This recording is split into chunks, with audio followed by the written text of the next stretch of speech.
Hi, my name is Andrew, and today is class number 15 of the July 2026 complete course for the Florida Bar Exam. And of course, this class is brought to you by IBIS Repair Group. We can repair anything. And today we're going to do procedure questions. Remember, procedure is guaranteed to be tested. So y'all can put some answers in the chat if you want. I'm going to start with the first question. All right. A journalist submits a public records request seeking access to several categories of documents from the clerk's office. Which of the following must the clerk treat as confidential, even without a motion from any party? A court reporter's transcript of a public hearing, a judicial misconduct complaint filed before probable cause is established. I like that answer. A judge's scheduling email to attorneys, or a prosecutor's filed witness list. I definitely like B here because that's going to be considered confidential. Um, I said I was gonna go super fast today, and you're like, it's taking a minute. Let me see if I can restart this. Um, okay. So a judicial misconduct complaint filed before probable cause is established. Okay, perfect. So something really cool about these procedure questions, and actually, all the questions I think that have fundamental quizzes I put discussions, which is my additional explanation. So here it says Rule 242 CO lists specific judicial branch records that are automatically confidential. Judicial misconduct complaints are confidential until probable cause established, and the clerk must identify and protect them without any request. So if you click discussions in the top right corner and you go to question number 1, for example, I list the actual rule from the statute, right? And you can see directly from the statute that it's a complaints alleging misconduct against judges until probable cause is established. Remember, they're going to test from the statutes uh, when it comes to procedure. So it's good to study these statutes as well if you're a little bit confused. Okay. A litigant requests copies of a judge's handwritten bench notes from a recent hearing. How must the clerk treat these materials? Release the notes unless sealed by court order. Release portions that do not reflect mental impressions. Treat the notes as confidential because they're protected as part of the judicial decision-making process, and ask the judge whether they may be released. So yeah, everyone's picking C here. I agree that they're part of the judicial decision-making process, right? So materials made as part of the judicial making process are always confidential, right? It's like, part of their process. So it's not going to be publicized, which is not a proper method for an attorney to appear in a Florida proceeding. Filing the party's first pleading or paper, substitution of counsel approved by court order with written client consent, filing and serving a notice of appearance for party who previously appeared pro se, or emailing the clerk and opposing counsel to announce representation. I mean, these are ridiculous. You can't enter in that way. Which of the following is a proper method for an attorney's appearance to terminate? Filing a unilateral notice of withdrawal, automatic termination when the case concludes and the appeal period expires with no appeal, emailing the judge and opposing counsel saying the representation has ended, or ceasing participation for 30 days. So I like people picking B, and I like how B says termination when the case concludes and the appeal period expires with no appeal. What is the appeal period in Florida? When can you appeal? I forget. I'm totally spacing out. 30 days. Yeah, 30 days from the verdict. Nice. Just the more you know, right? Okay. Ooh, these questions are tough. A court orders response within 14 days of service. Service is made on Monday, June 30th. Friday, July 4th is legal holiday. What is the deadline? All right, let's talk this one out. So, what's the rule for if it's over 7 days here, right? Do you count holidays and weekends? No, it's only if it's less than 7 days. Or am I? No, you do count holidays and Yeah, weekends. it's the other way around. You count them. Yeah, right. You do count them. Yeah. Oh man, try to throw a fastball by me. Yeah, no, you do count them if it's over 7 days, right? Um, Only if it's under 7 days, you don't count holidays and weekends. So this is over it, right? So it's made on the 30th. So you start on the very next day, right? And then the 4th is a legal holiday, but it doesn't matter. We're just going to count all the way through and end on the 14th, right? You guys agree? Yeah, right. So for periods over 7 days, all days count. Extend only if the found day is a weekend or a holiday. All right, let's lock that one in. So if it's over 7 days, then you just count all the way through, because you're just trying to get to the larger period. But if it's under 7 days, it wouldn't really be fair. It's like, come on, I gotta have a holiday and a weekend, and now I have to file, right? So it's like, if it's under 7 days because of the shortened period, you are not going to count weekends and holidays. And remember, you can't end on a weekend or a holiday either, regardless of the period. I think you're gonna get like one question on the test like that, and hopefully y'all get it right. Okay, here's another one. A court orders response within 5 days of service. Okay, so what's the rule if it's under 7 days? No holidays or You don't weekend. count. Right, you don't count holidays and weekends. Ooh, this is a tough question right here. Tough question. Yes. Yes. Service occurs Wednesday, November 25th. November 28th and 29th are weekend days. What is the deadline? Okay. Does anyone know why this is a tough question? So you count both Thursday and Friday as holidays. Right. For whatever reason, Friday after Thanksgiving is counted as a holiday in Florida. I mean, I don't know if it's other states or federal too, but I know on the Florida bar exam, you count, there's like a published list of holidays like Christmas, New Year's, and for Thanksgiving, it's literally the day of Thanksgiving and the day after. So here, if service occurs on Wednesday, right? Then, oh yeah, and November only has 30 days. That's another trick to it, right? Do you guys know how to do months? You right? You do the knuckles, and if it's on on a knuckle, it's 31. So November is 30 days. So let's do some counting. Okay, so service occurs on a Wednesday. Do we count Wednesday? No, No, you never count the day it's served. You start the next day. So then Thursday is Thanksgiving, right? And then Friday we also don't count because it's a Florida holiday. Saturday, Sunday obviously don't count. So then you start counting on Monday. But oh, thankfully they tell us what day Monday is. So Monday's the 30th, and then 30, 31. Oh no, no 31, right? They try to trick me. So 30, 1, 2, 3, 4. Yeah, service on the fourth day, right? Because there's only 30 days, right? So the 28th and 29th are not counted. The 30th not counted, right? Or the 30th is when you start counting, right? And then the first is Monday, or is a Tuesday, and then Wednesday, Thursday, Friday. So yeah. So 26th and 27th, Maria, you're saying are not counted, right? Because that's Thanksgiving and the day after Thanksgiving. So you don't count the 26th, the 27th, the 28th, or the 29th. You start counting on the 30th. 30, 1, 2, 3, 4. And it would be on the 4th, yeah. Okay, thankfully they give us the holidays here. So New Year's Day, Martin Luther King Jr.'s birthday, Memorial Day, Independence Day, Labor Day, Veterans Day, Thanksgiving Day, the Friday after Thanksgiving Day, and Christmas Day. That's a really tough question. Okay. What must appear in the signature block of a file document? Name, bar number, current contact info, electronic service info. Name, law school, bar admission date, mailing address. Name, billing rate, client identification number. Name, firm, EIN, and notary seal. Okay, this is A right here. You have to have the bar number, right? So that was my problem with this TV show Suits from day one. I was like, oh, UPL, this guy's, his whole firm's going down. He's going down. Like, how could he have filed anything without having a bar number, right? So you definitely need to have the bar number on the filing. It ended up being a pretty good show, Harvey Specter, I guess, is like kind of an iconic lawyer character, I guess. So before a lawyer licensed elsewhere may appear in Florida, what must they do? Register with the Florida Bar, file a motion to appear pro hoc visa, a verified statement, right? Obtain consent from the opposing party, or complete a Florida CLE. I definitely like B here as the best answer.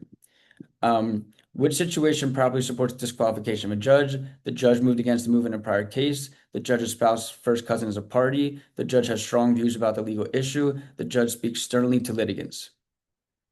Yeah, it's relationship within the third degree. So I'll just show you guys something here because I know uh you guys don't listen to everything I say always, so sometimes I have to repeat myself. But remember, you can go to the Florida Bar Exam website and you can look at the test specifications. We just did judicial procedure. There's only 10 questions. You know why? Because if you go to judicial procedure, that's all they ask about, these rules. Would it be, a good idea to go over these specific rules and try to learn everything you could from them? I would say so. It's literally the test spec. So that's all there is on judicial procedure. All those questions that we wrote right there came directly from these rules, right? So that was solid work. Now, just to put things in perspective, and it's not gonna, that was the good news, right? For the bad news, this is what they got for Florida civil procedure. There's a lot of things that could be tested from, you know?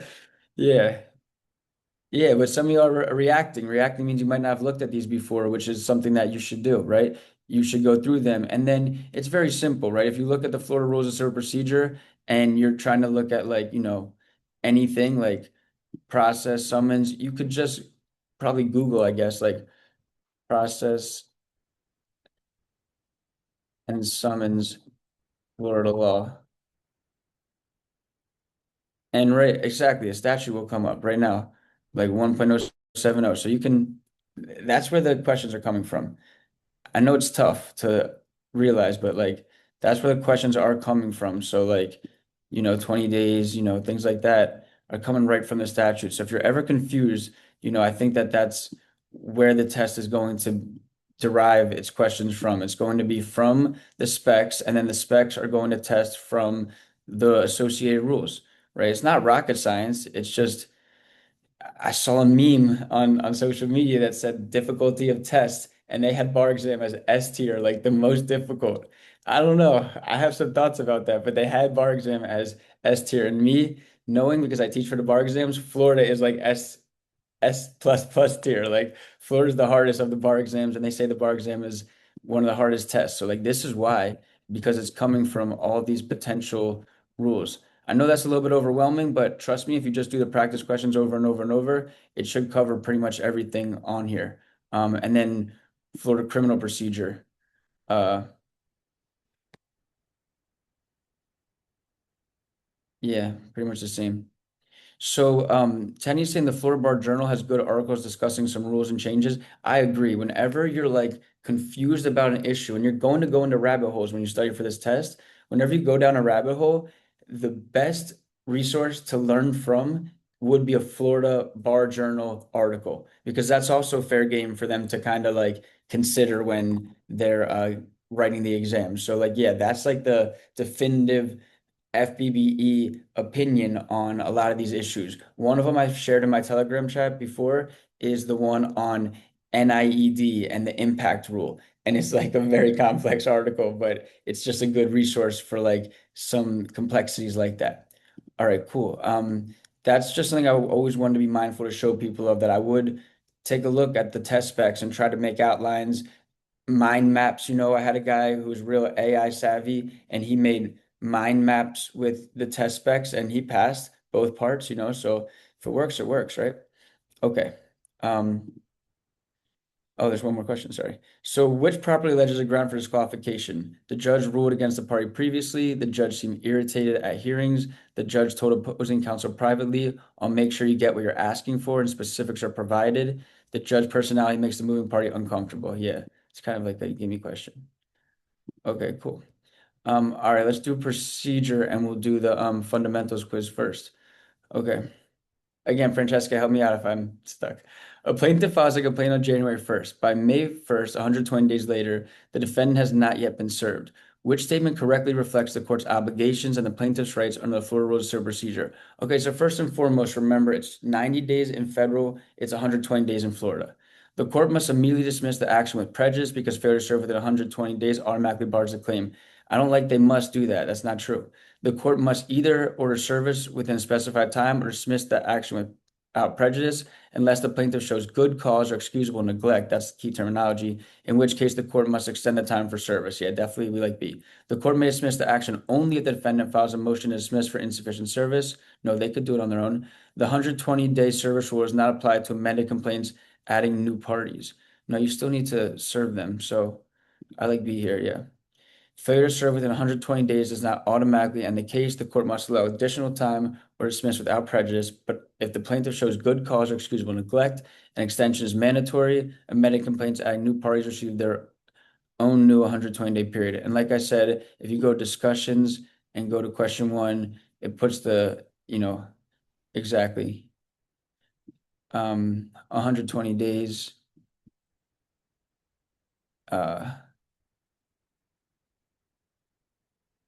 If a service to the initial process, initial pleading is not made upon defendant within 120 days after filing the initial pleading directed to the defendant of the court on its own initiative after notice or a motion shall direct that service be effected with a specified time or shall dismiss the action without prejudice or drop the defendant as a party, provided that if the plaintiff shows good cause or excusable neglect. Yeah, they stuck that right in the middle of the statute. I couldn't find it. But see the rules come directly from the statutes. Okay.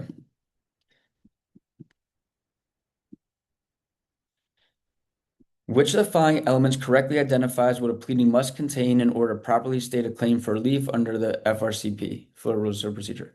A detailed statement of evidentiary facts, a list of supporting documents, and demand for judgment stating the exact dollar amount sought.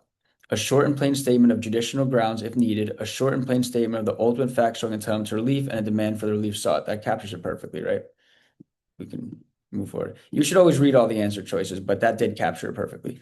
Okay. Andrew, why does it say if needed though?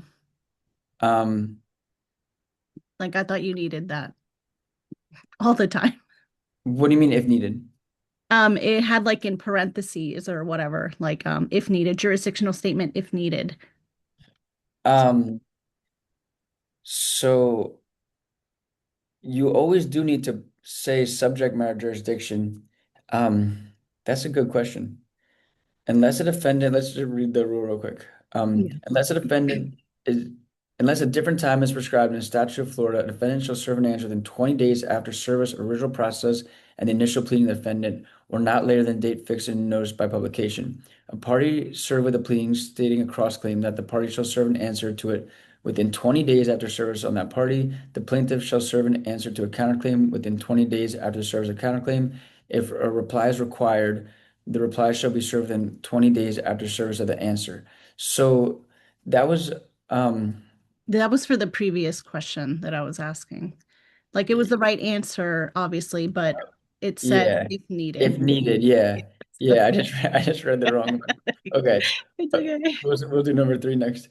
A pleading which sets forth a claim for relief, whether an original claim, counterclaim, cross-claim, or third-party claim, must state a cause of action shall contain a short and plain statement of the grounds upon which the court's jurisdiction depends, unless the court already has jurisdiction and the claim needs no new grounds of jurisdiction to support it. See, that's the answer already. So the court would already have jurisdiction and they need no new grounds. So maybe, yeah, if it's like a counterclaim, then you don't need to have jurisdiction, right? And a counterclaim is a great example. I don't know why I couldn't think of that. But like a counterclaim would be like you're filing a complaint back against them, but you don't need to state jurisdictions for subject matter jurisdiction because you're already in the court, right? Yeah. Okay. No, good question. Uh, Good question. But that's why the statutes are really amazing. Right there. Okay. So you guys should all get this one right. I mean, the answer is 20 days. It's got to be D or B. Under the full rules of procedure, which the following correctly states the time within which a party must serve a responsive pleading. A defendant must serve an answer within 20 days after service of original process and the initial pleading. A plaintiff must serve an answer to a counterclaim within 20 days, and any required reply must be served within 20 days after service of the answer. Florida is like a 20-day state for these pleadings. A defendant must answer within 20 days, but the plaintiff has 30 days to answer the counterclaim. That's not true. It's 20 for all around, right?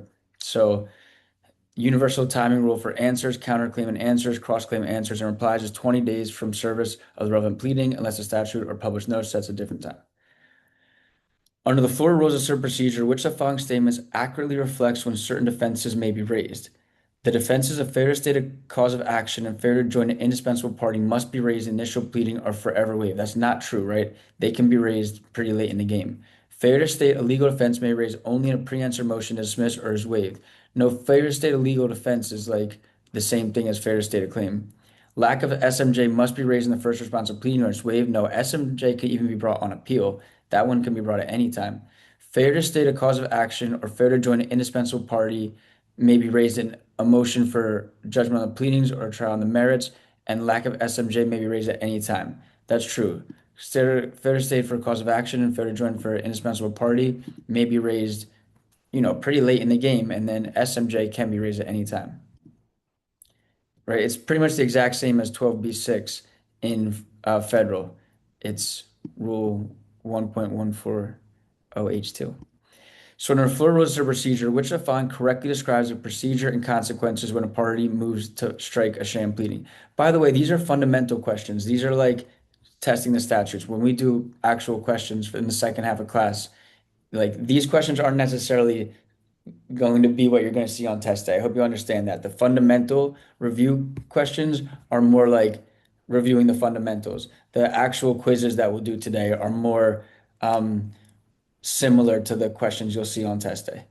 They're not going to be like it's not going to be like that on test day. It's not going to say under this rule, what's the law, right? These are just fundamental reviews. You'll see what the questions are going to be like more when we do the second half of class. Under Florida rules of procedure, which of the following correctly describes the procedure and consequences when a party moves to strike a sham pleading? The court must strike the pleading automatically upon the filing of the motion and may not consider evidence at the hearing.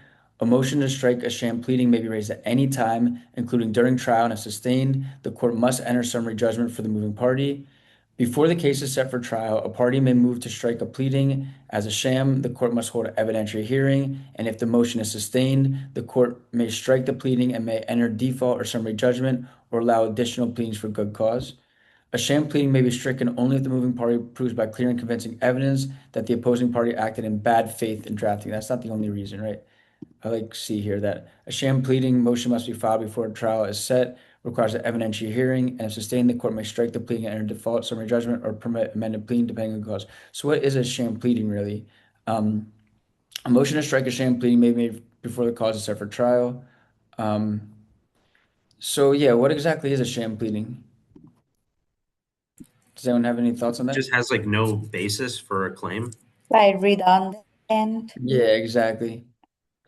I'm trying to see if it says in the statute what makes it a sham pleading, but yeah, something that has no basis. If a party deems any pleading or part thereof filed by another party to be a sham, that party may move to strike the pleading or part thereof because the cause is set for trial and the court shall hear the motion taking evidence to respective parties.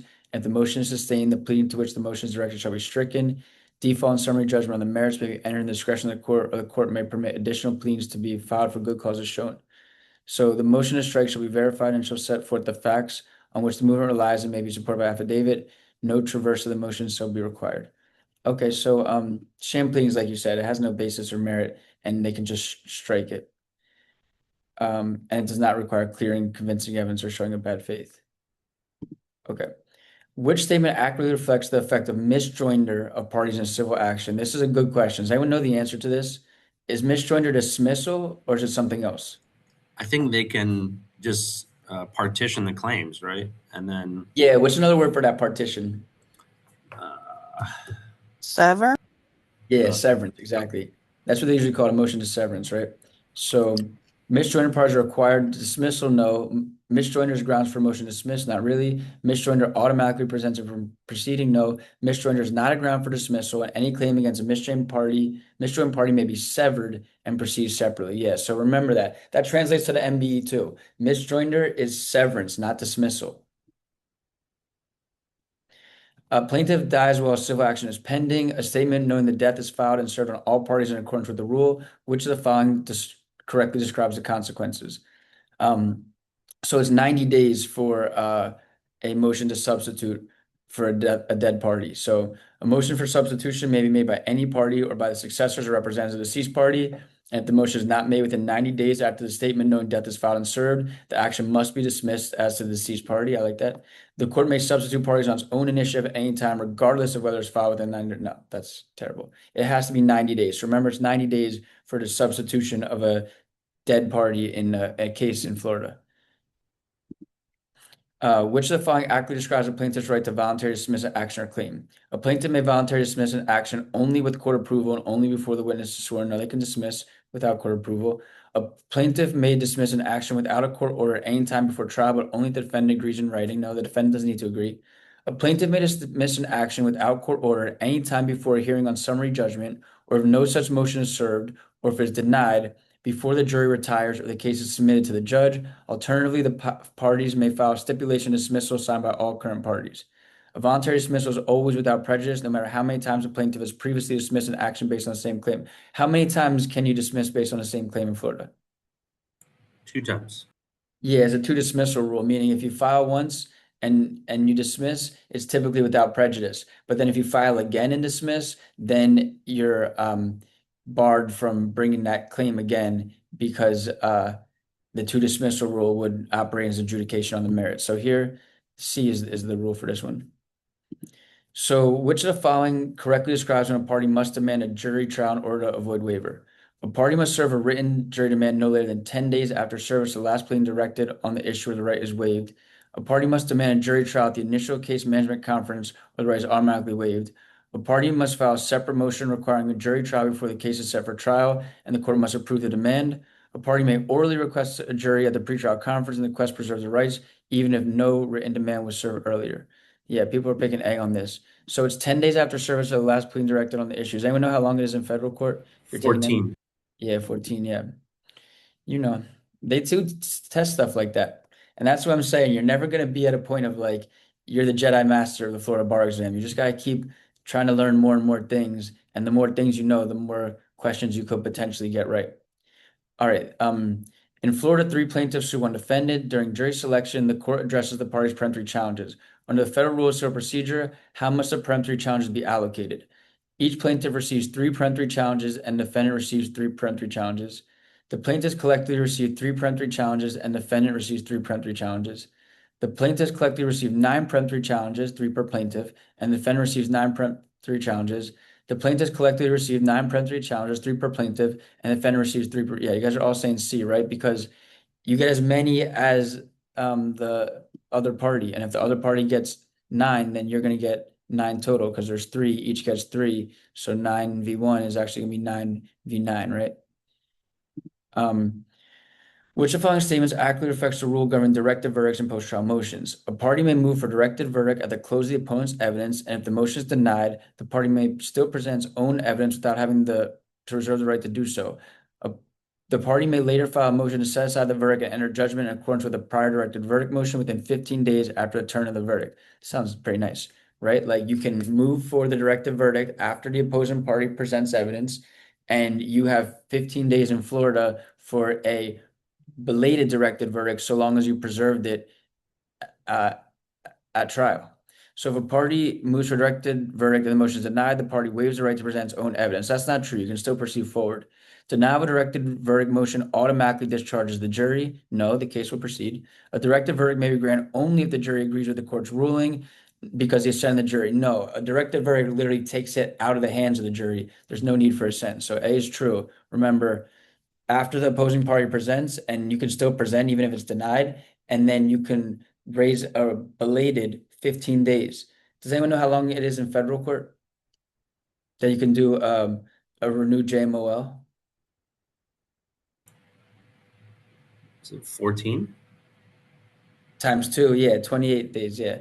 28 days for, and if you're not taking federal, I'm sorry, don't confuse yourself, but you have 15 days in Florida for a new trial and belated directed verdict. In federal, you have 28 days for the similar motions, new trial and a renewed JMOL, right? So it's 15 Florida, 28 federal, and it's 30 in both for appeals, right? Under Florida rules, which of the following accurately reflects the timing and effect of a motion to amend or alter a judgment? A motion to alter or amend must be served within 15 days after judgment is filed. A motion to alter or amend must be served at any time within 30 days after the judgment, unless the court orders otherwise. A motion to alter or amend must be filed before the judgment is filed because the rule does not allow post-judgment motions. A motion to alter or amend automatically stays enforcement of judgment unless the court rules on the motion.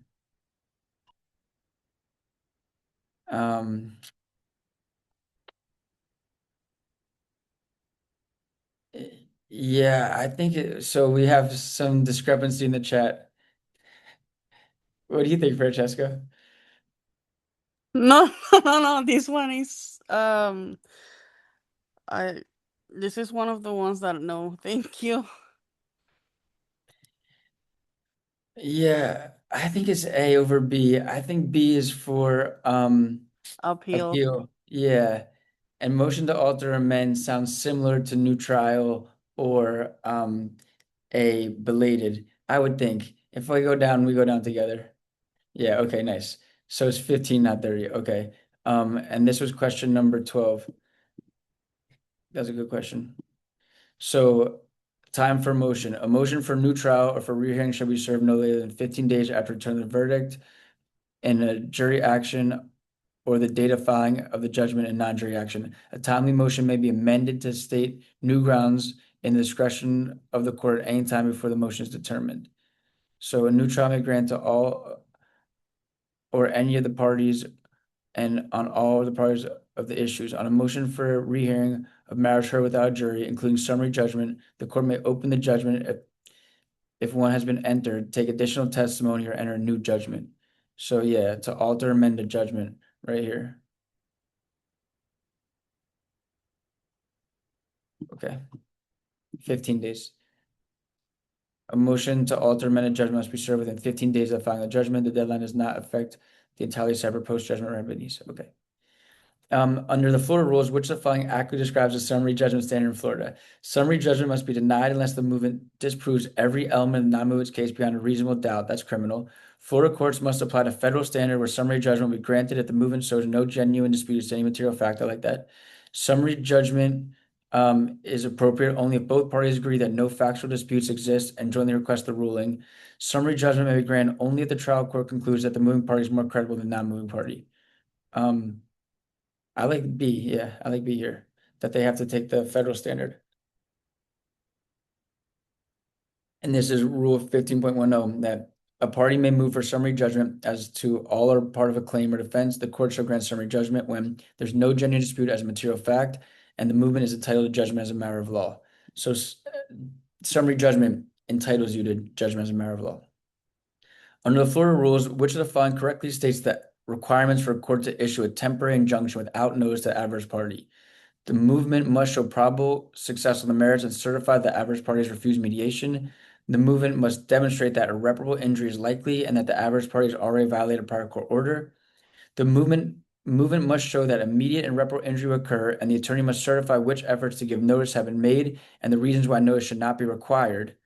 And the movement must show monetary damages are inadequate and request that notice be waived due to time constraints without any additional certification. So this is C, like a TRO can be without notice, but you first have to show why notice should not be required or is futile, right? Under the rules, which of the following categories of actions may not be referred to mediation under any circumstances? Negligence actions seeking monetary damages, contract disputes where both parties request mediation, probate matters involving the distribution of estate assets, habeas corpus, and extraordinary writ proceedings. Yeah. Certain matters, including habeas corpus, extraordinary writs, bond estrictures, bond validations, and contempt proceedings, are never eligible for mediation, regardless of a party agreement or court discretion. So certainly that could be a potential question. All right, let's do the Crim Pro fundamental review one.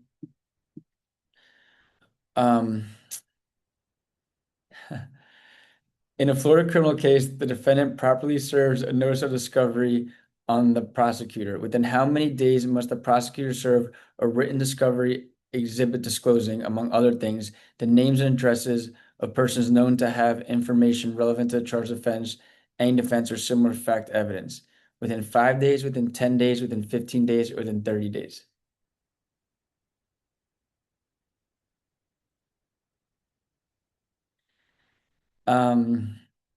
Okay. Oh man, I should have studied this before class. I was doing the next gen bar. Does anyone know the answer to this one? Um, I don't think 30 days. I think it's 6:15. So I'm between B and C, honestly. Yeah, I mean, my gut was with you, Lisette, but like now I feel like I think this is a tough thing for me to memorize so early in the morning. Um, okay, so the chat is being super opposite helpful right now. We have C, double D's, triple D's, B's, C. Hmm.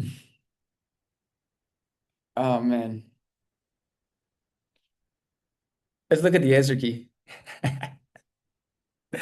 Let's look at the answer key. Okay, within 15 days. All right, cool. Call me a cheater. You guys already saw me get kicked off a train. I'm not perfect. It's within 15 days. Okay, a written discovery exhibit must be sent within 15 days of service of a notice of discovery. See, that's why I did that. Only for the fundamental quizzes, though. I'm not helping you on the regular quizzes, but it's okay to take one mulligan per class. All right, so what was that again? Notice of discovery? I kind of clicked through that. Let me go back to that. Sorry, I got nervous. So within 15 days after service of the notice of discovery, the prosecutor must serve a written discovery exhibit, which must disclose to the defendant and permit the defendant to inspect, copy, test, and photograph the following information and material within the state's possession or control, except that any property or material that portrays sexual performance by a child constitutes generate child pornography or constitute child pornography may not be copied, photographed, duplicated, or otherwise reproduced, so long as the state attorney makes the proper material reasonably available to the defendant or the defendant's attorney. And the things that you have to include are a list of the names and addresses of all persons known to the prosecutor to have information that may be relevant to any offense charged or to any defense thereto, or to any similar fact evidence to be presented at trial. The names and addresses of persons listed must be clearly designated in the following categories. So you have to have all these people. These witnesses must include eyewitnesses, alibi witnesses, and rebuttal to alibi witnesses, witnesses who were present when a recorded or unrecorded statement was taken from or made by a defendant or co-defendant, which must be separately identified within the category, investigating officers, witnesses known by the prosecutor to have any material information that tends to negate the guilt of the defendant as to any offense charged, child hearsay witnesses, expert witnesses who have not provided a written report and a curriculum vitae or who are going to testify, and informant witnesses, whether in custody, who offer testimony concerning the statements of the defendant about the issues for which the defendant is being tried. All right, so always remember that the prosecutor has 15 days to serve a written discovery exhibit. Okay. All right, I feel like I can get these questions out. Under Florida rules, which of the following correctly states the time which an arrested person must be taken before a judicial officer for a first appearance, assuming the person was not previously released? So we know first appearance is 24 hours. I think I taught that pretty well the other day. Under Florida rules of criminal procedure, in a case where the defendant is in custody and no arrest warrant was previously issued, within what time must a judge conduct a non-adversarial under what circumstances? So it's 48 with two 24-hour extensions, right? B. Yeah, so remember, non-adversarial when you're arrested without a warrant, so there's no probable cause, and you need to have a non-adversarial. Does anyone know the difference between a non-adversarial and an adversarial? Not just the timing aspects, but what's like the fundamental difference between a non-adversarial and an adversary probable cause determination hearing? Don't you have like a case against you already? So there's a plaintiff, like there's the state. At There's the adversary, you're in custody. Well, you're in custody in both of them, right? You're usually in custody for non-adversarial or adversarial, or have a significant restraints on liberty. The difference is what actually occurs at the proceeding. A non-adversarial means that, like Eric was saying, there's no other side against you, and there's no like witnesses. It's almost like a mini trial if it's adversarial. If it's non-adversarial, it's just, a judge who you do it in front of. But if it's adversarial, they'll actually, present witnesses against you and try to do more to establish probable cause. Under the Florida Rules of Criminal Procedure, what does a defendant in custody or with significant restraints on liberty become entitled to an adversary preliminary hearing? When do they? So it's 21 days, right? 21 days for the adversary, and that's when you're arrested on a felony and you're either in custody or have significant restraints on liberty. And also you weren't arrested subject to arrest warrant because probable cause was not determined, right? So if a defendant is arrested for a felony without a warrant and no charge has been filed, they're entitled to an adversarial preliminary hearing within 21 days of the arrest. So question 4, adversarial preliminary hearing, a defendant who is not charged with the information or indictment within 21 days from the date of arrest or service of the capias or him or her shall have the right to an adversarial preliminary hearing on any felony charge then pending against the defendant. The subsequent filing of information or indictment shall not eliminate defendant's entitlement to this proceeding, right? So, I mean, this is a really great statute, obviously. Oh shoot, sorry. 3.133 because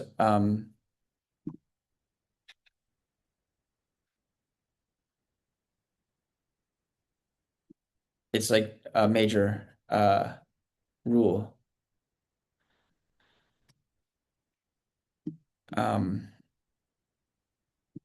That you can see, right? Non-adversarial probable cause determination, adversary preliminary hearing, right? So non-adversary is defendant in custody, 24 hours, and then extraordinary causes, right? Not beyond the 48-hour period. So 2 additional 24-hour continuances. And this is where they're trying to find probable cause. If probable cause is found, the defendant shall be held to answer charges. If it's not found or the specified time period are not complied with, the defendant shall be released from custody unless an information or indictment has been filed, in which event the defendant shall be released on recognizance, subject to condition that he or she appear at all court proceedings, or shall be released under summons to appear before the appropriate court at the time certain. And then the adversary one is a defendant who is not charged on information or indictment within 21 days from the date of arrest or service of the capias on him or her shall have the right to an adversary preliminary hearing on any felony charge then pending against the defendant. The subsequent filing of an information or indictment shall not eliminate defendants entitled to the proceeding. So the judge shall issue such process as may be necessary to secure attendance of witnesses within the state for the state or the defendant. So they're going to have witnesses, examination, right? It's like an actual hearing. So additional non-adversary project determination hearing preliminary hearings. If there's been a finding of no probable cause at a non-adversary determination or adversary preliminary hearing, or the specified time periods for holding a non-adversary probable cause determination have not been complied with, a judge may thereafter make a determination of probable cause at a non-adversary probable cause determination, in which event the defendant shall be retained in custody or returned to custody upon appropriate process issued by the judge. A defendant is being retained in custody or returned to custody by such determination shall be allowed an adversary preliminary hearing in all instances in which a felony offense is charged. So that's even a nuance of this fact pattern is that, or the statute, that there's could be even additional non-adversary and adversarial ones if the judge decides after the first one. So that's what I said. This is a really interesting statute. Okay. Under 3.134, which statement correctly describes the time limits for filing formal charges against the defendant who remains in custody and the court's required response if charges are not timely filed? So this is the 30-33-40 rule, right? That they have the state must file formal charges within 30 days of arrest or service of a capias, and if charges are not filed, the be released on the 33rd day or on the 40th day upon a showing of good cause. I should say they must be released, but we'll forgive them. The 30-33-40 rule mandates that defendant in custody must be charged by the 30th day or they will be released on the 33rd day unless good cause allows for an extension to the 40th day. Okay. So 30-33-40 rule, meaning that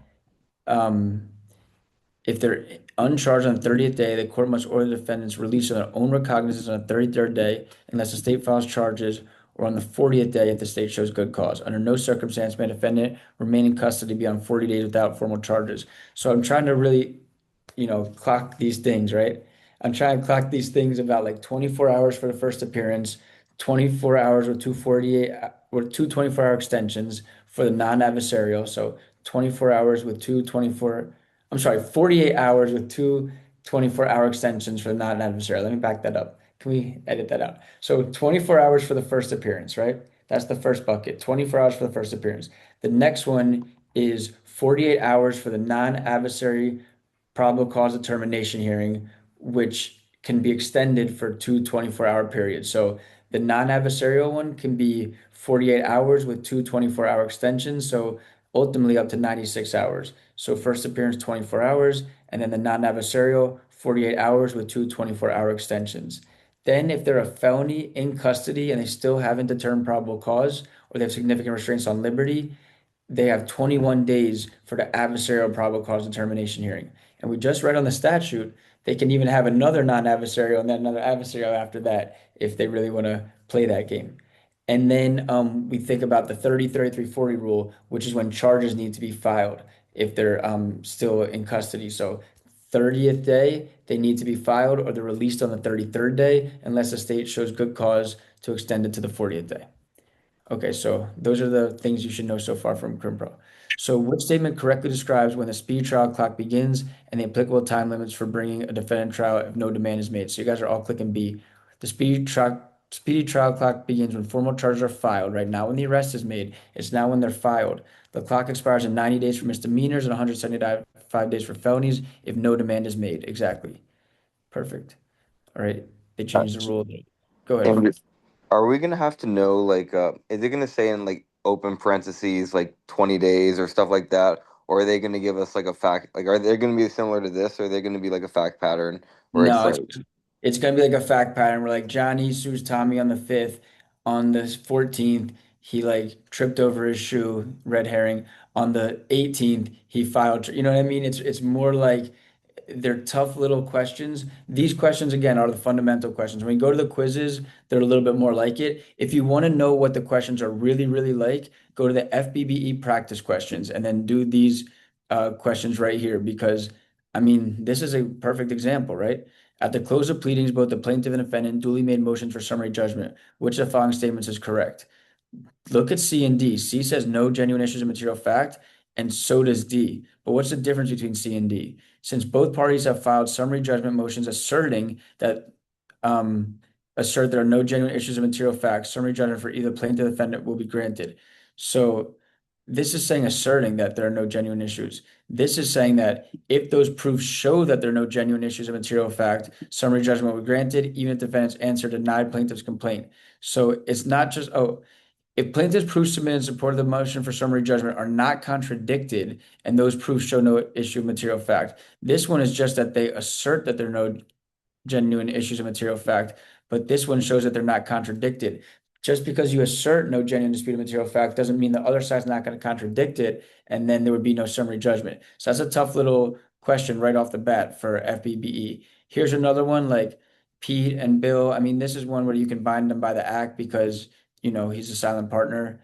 Um, here's a good one. Defendant was seen leaving the neighbor's house with neighbor's new $10 garden hose. Neighbor called the police, who charged defendant with a second-degree misdemeanor of petite theft by issuing him a notice to appear in county court 1 week later.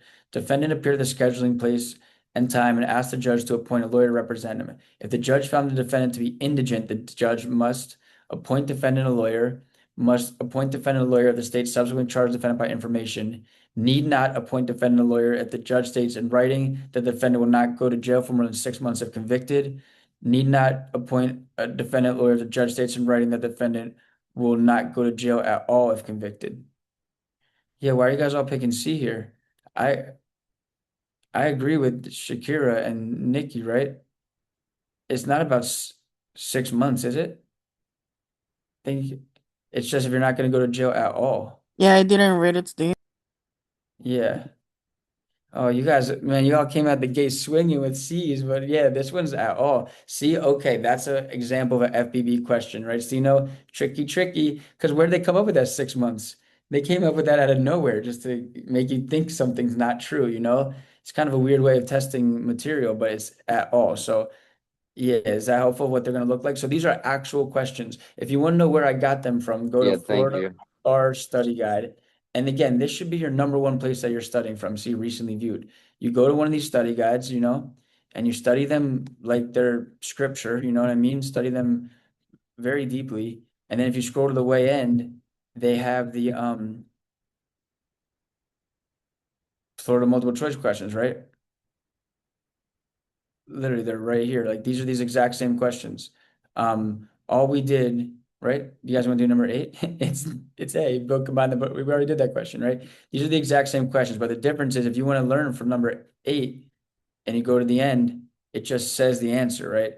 Like it says, okay, he combined them by the act, but it doesn't give you the explanation. So all we did was take these questions and added explanations, key takeaways, and things like that.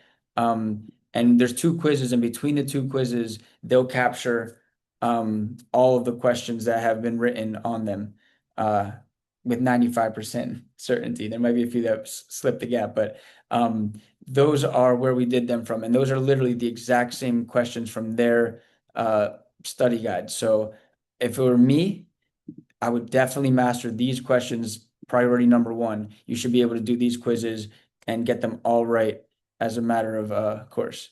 I can already see that some of you, there's no 6-month rule, but they're tricky questions. All right. Wait. I was just clicking through it. I wasn't doing the question. So under Florida civil procedure, after the prosecuting attorney serves a written demand specifying the time, date, and place of the alleged offense, which of the following correctly states the defendant's obligations and consequences of noncompliance when intending to rely on an alibi defense. The defendant must orally notify the prosecutor of an alibi at least 5 days before trial, and failure to do so results in automatic dismissal of charges. The defendant must disclose only the general location of the claimed alibi, and the state is not required to disclose rebuttal witnesses. The defendant must file a written notice of alibi at least 10 days before trial, but failure to comply bars both the defendant's testimony and all alibi evidence. The defendant must file and serve a written notice of intent to claim an alibi at least 10 days before trial, identifying the claim location and known alibi witnesses. I think this has got to be D. I don't think it's going to bar the defendant's testimony, but I do think it needs to be brought within 10 days before trial. Florida law requires a defendant who intends to rely on an alibi defense to file and serve a written notice at least 10 days before trial. Which of the following correctly states the requirements of defendant must satisfy in order to present a battered spouse syndrome at trial? So I think it needs to be brought within 30 days before trial, right? The defendant may raise a defense for the first time at trial. No. The defendant must give oral notice. No. The defendant must give written notice before trial, but failure to do so automatically results in deficient. No. The defendant must provide written notice of intent to rely on the battered spouse syndrome no later than 30 days before trial. I think that's the rule there, right? No later than, so Florida does recognize the battered spouse syndrome. Does anyone know what that means, the battered spouse syndrome?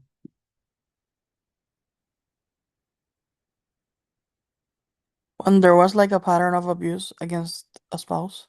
Yeah, exactly. Then they can use that in the defense that like that's why they use self-defense. If Susie shot Johnny, Susie can bring in the fact that Johnny had been abusing her for a while to show that it was likely self-defense, right? Okay.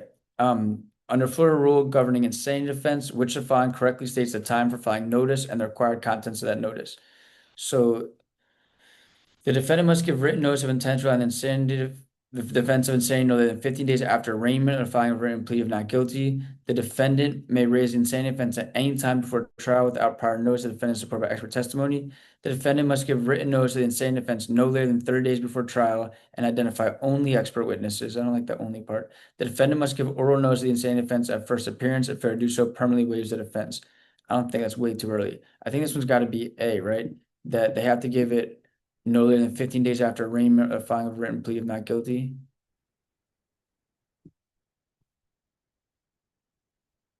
I mean, I just don't like C. I don't like, oh, okay, yeah, you guys are saying, yeah, sorry. I couldn't even read the chat. So yeah, Florida criminal procedure requires a defendant who intends to rely on the insanity defense to provide advance written notice within 15 days after arraignment or filing of a written plea of not guilty, within 15 days after being brought before the court in violation of probation or community control proceeding. The notice must include a statement describing the nature of the insanity the defendant expects to prove, and insofar as possible, names and address of the witnesses. Does anyone know what insanity standard we recognize in Florida? McNaughton. Yeah, McNaughton, yeah. That's cool stuff. So how many peremptory challenges is a party entitled to an offense charge of felony not punishable by death or imprisonment in life? Yeah, 6, right? 3 for misdemeanor, 6 for felony, and then capital is 10, right? Yeah. The rule distinguishes between capital life offenses, other felonies, and misdemeanors, assigned 10, 6, and 3 respectively. Nice. When 2 or more defendants are jointly tried, how are peremptory challenges allocated? The defendants must share the total number of peremptory challenges allowed for a single defendant. The state receives the same number. No. Each defendant is entitled to the number of peremptory challenges specified for the offense charge, and the state is entitled to as many challenges as are allowed to all defendants combined. Yeah, literally. Right? You get the same amount on both sides. Throwing gang signs up, right? Under Florida rules of criminal procedure, which of the following is a valid ground requiring the court to grant a new trial? The verdict was decided by lot. The defendant is dissatisfied with the jury's credibility determinations. The trial judge believes the sentence imposed was too harsh. The defendant discovers evidence after trial that was merely cumulative and would not affect the verdict. They love testing this. If it's decided by lot, it's automatically a new trial, right? It mandates a new trial if it's decided by lot. They love to test that. Under Florida criminal procedure, which of the following correctly states the requirements when a sentencing judge imposes a sentence that departs from the recommended sentencing guidelines? The sentencing judge must provide written reasons for departure before the sentence hearing, and no oral explanation is required. The sentencing judge may impose a departure sentence without stating reasons, as long as the sentence is within the statutory maximum. The sentencing judge must orally state reasons for departure, but no written documentation is required if the reasons are clear from the record. The sentencing judge must orally articulate the reasons for departure at the time of the sentencing and file a written signed statement of those reasons in the court within 15 days of sentencing. Yeah, I think it's this one right here. That's the law. When a sentencing judge imposes a sentence that departs from the recommended sentencing guidelines, Florida law requires the judge to orally articulate the reasons for departure at the time sentence imposed and to file a written signed statement delineating those reasons within 15 days of sentencing. A signed written transcription of the oral reasons or a signed guideline score sheet listing the reasons satisfies the written requirement if timely filed. Under the Florida rules, after a prosecuting attorney serves a proper written demand for notice of alibi, which the following correctly states the defense obligations. The defendant must orally notify the prosecutor of an alibi at least 5 days before trial and identify only expert witnesses. The defendant must file a written notice of alibi at least 10 days before trial, but is not required to disclose the names and addresses of alibi witnesses. The defendant must file and serve a written notice of intent to claim an alibi at least 10 days before trial, identifying the claim location and the names and addresses of alibi witnesses. The defendant may wait until trial to present alibi evidence unless the court orders otherwise. Yeah, I like C. When the prosecuting attorney makes a proper written demand specifying the time, date, and place of alleged offense, Florida Rule Crim Pro requires the defendant to file and serve a written notice of intent to rely on an alibi defense at least 10 days before trial or another time directed by the court. The notice must state the place the defendant claims to have been and, insofar as known, the names and addresses of witnesses who will establish the alibi. Under the Florida rules, which the following correctly states the current speedy trial framework and consequences for failing to bring a defendant to trial within the applicable time periods? The speedy trial period begins at arrest, false. It begins at when charges are filed. The speedy trial begins at first appearance, false. The speedy trial begins when formal charges are filed, true, and then D says at arrest, so it's got to actually be C. The speedy trial period begins when formal charges are filed. The trial must be set to begin within 5 and 60 days after a demand for speedy trial. The recapture period is 30 days and mandatory, and dismissal is without prejudice unless the defendant's constitutional right to a speedy trial is violated. Right, that's the rule. So remember, when a demand is made, it's within 5 to 60 days after the demand, and then the recapture period is 30 days. There's actually a 5-day period in between the demand and that where within 5 days that they have to have a little hearing. So it could be 2 days, it could be 4 days, but within 5 days they have to have a hearing, and then that sets the 30-day recapture period. So, yeah, super good job. Does anyone have any questions about anything before we do some of the actual quiz questions?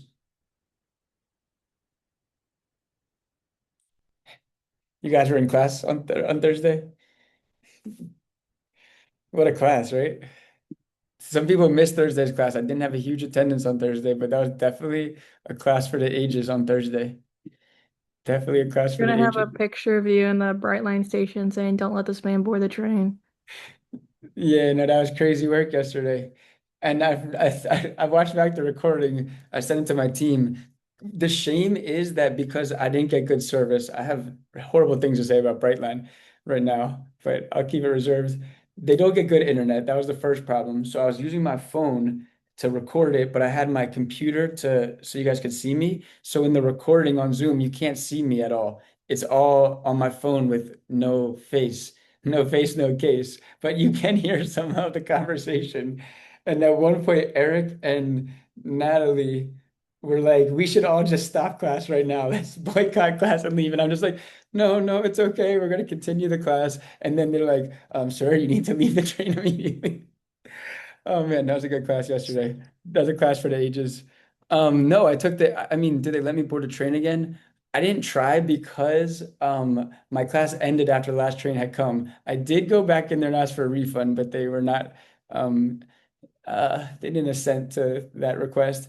And then I ended up taking the Amtrak, but it was actually better because I wasn't going to Orlando. I'm in a place called Winter Haven right now. And the Amtrak actually dropped me off right in Winter Haven. I will say last thing on the matter until tomorrow is there was hella people talking super loudly on the Amtrak. Like this one dude was talking about crazy things like on speakerphone. Like I just felt like it was a little bit of a uh I don't know. I don't want to revisit it, but I do think that I was unfair. I'm not gonna dispute with my credit card. I'm fine. Whatever. Life goes on. Obla di obla da. Let's try some civil procedure questions. You said Hopefully, that there was two more instances that were worse than yesterday. I'm curious what those were one day. yeah, one day we'll talk about them. I gotta honestly, the more I think about it, it might be top two. It might only be one instance that was crazier than that. And like craziness is subjective. In hindsight, that might have been top one. That was pretty crazy, but it was I don't know. I just if I'm gonna go down and they're gonna put me behind bars for teaching civil procedure, I think my mom would be okay with that. Like, hey mom, like this is where I'm at. What'd you do? The Well, publicity would go crazy. I was teaching necessary versus indispensable parties, and that is offensive to the trained community. All right, but let's try this question. So we already did this question, right? At the close of pleadings, both the plaintiff and defendant have made sworn motions for summary judgment. We already know that it's not just that they assert there's no genuine issues of material fact, it's that there's actually no genuine issues of material fact. So that's why we pick D here. Yeah. A party is entitled to summary judgment if their evidence shows there's no genuine dispute of material fact, regardless of what is stated in the pleadings. Mere denials in the answer cannot defeat a well-supported summary judgment action. Also, the Amtrak train doesn't get good Wi-Fi either. Like that's a false advertising. That the advertisement that you can work on trains, I'm refuting from my personal experience. Working on trains is no go for the immediate future. All right, in a You civil just case. can't teach classes. Yeah, well, you can't rely on the internet either. Like that's forget about what happened to me. I want good internet on my train, but call me spoiled, call me bougie. I just want some good internet on my train. So in a civil case in Florida, a defendant discovers that the court lacks SMJ. When can they bring this? We can bring this at any time, right? The defendant can bring a motion for subject matter only before no. The defendant can bring a motion to dismiss for SMJ only no. The defendant can bring it at any time, even after the case has gone to trial. Yeah, the defendant cannot bring it, right? We like that they can bring it any time, even after it's gone to trial. What is the time limit for serving a defendant with a summons and complaint after filing the initial complaint in a Florida case? Remember, 120 days in Florida, 90 days in federal. Easy money. John filed a civil lawsuit against Mary, but voluntarily dismissed the case. A year later, John filed the same lawsuit against Mary again and voluntarily dismissed it once more. What's the effect of the two dismissals? It acts as adjudication on the merits. So C, they act as adjudication on the merits. Okay, this is a tough one. Mark initiates a lawsuit in Broward County against Neil and subsequently voluntarily dismisses it before any answer is filed. After 1 year, Mark once again files the same lawsuit in Broward County against Neil. Following 30 days of silence from Neil, Mark voluntarily dismisses the case. After another year, Neil files a lawsuit in Orange County over a claim originating from the same transaction that led to Mark's two previous lawsuits in Broward County. What's the most accurate answer? So we got to think about what happened here. Mark filed against Neil, no counterclaim before an answer is filed. Then Mark files again against Neil. Neil hasn't responded. He should have responded, but he didn't. And then he voluntarily dismissed the case. So at this point, it never invoked the compulsory counterclaim because it never got past an answer, right? So Mark is barred from bringing this case again because you already dismissed it twice, right? But here they're saying that Neil files a suit against Mark. Tricky question, right? So Neil's not barred, right? So Neil's claim is a compulsory counterclaim because it wasn't raised in initial action. It's now barred. I mean, it was probably a compulsory counterclaim, but he never answered, so it wasn't barred yet. Due to the compulsory counterclaim, Mark cannot dismiss. A year has passed and both claims are now barred. No. Neil's compulsory counterclaim is not barred despite not being raised. Only Mark's claim is barred is the true answer. Neil's compulsory counterclaim is barred by Neil's default in Broward County as a time limit for filing an answer is 20 days. So that is the correct answer. Okay, in a Florida civil case, when may a plaintiff amend their complaint as a matter of course without leave of course? Before the defendant files their answer, within 20 days after starting the complaint, within 30 days after starting the complaint, at any time before trial. So yeah, everyone's saying before the defendant files their answer, right? You can amend as a matter of course. So in Florida civil pro, plaintiff has the automatic right to amend their complaint only before the defendant files an answer or other responsive pleading. After that, court permission or consent is required. In a civil proceeding, when P, the plaintiff, serves D, the defendant, with a complaint, defendant must respond within a certain time frame or face a default judgment. Assuming D has not requested an extension, what is the typical period D has to file a response? 5, 20, 30, 60. So remember in Florida, pleadings are 20-day limits. Yeah, pleadings are 20 days. Plaintiff P files a lawsuit against defendant D alleging negligence. D believes that third party T is actually responsible for any potential damages. Which of the following actions can D take to involve T in the lawsuit? File a counterclaim against P, file a cross-claim against T, file a third-party interpleader complaint against T. Exactly. File a motion to dismiss, right? So to bring in a third party, we have to actually file a complaint against them. That's known as a third-party impleader, right? We're bringing another, bringing someone else. In a Florida civil case, what is the maximum number of interrogatories a party may serve on another without leave of court?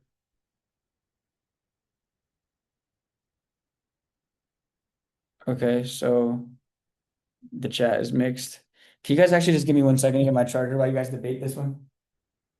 Good timing.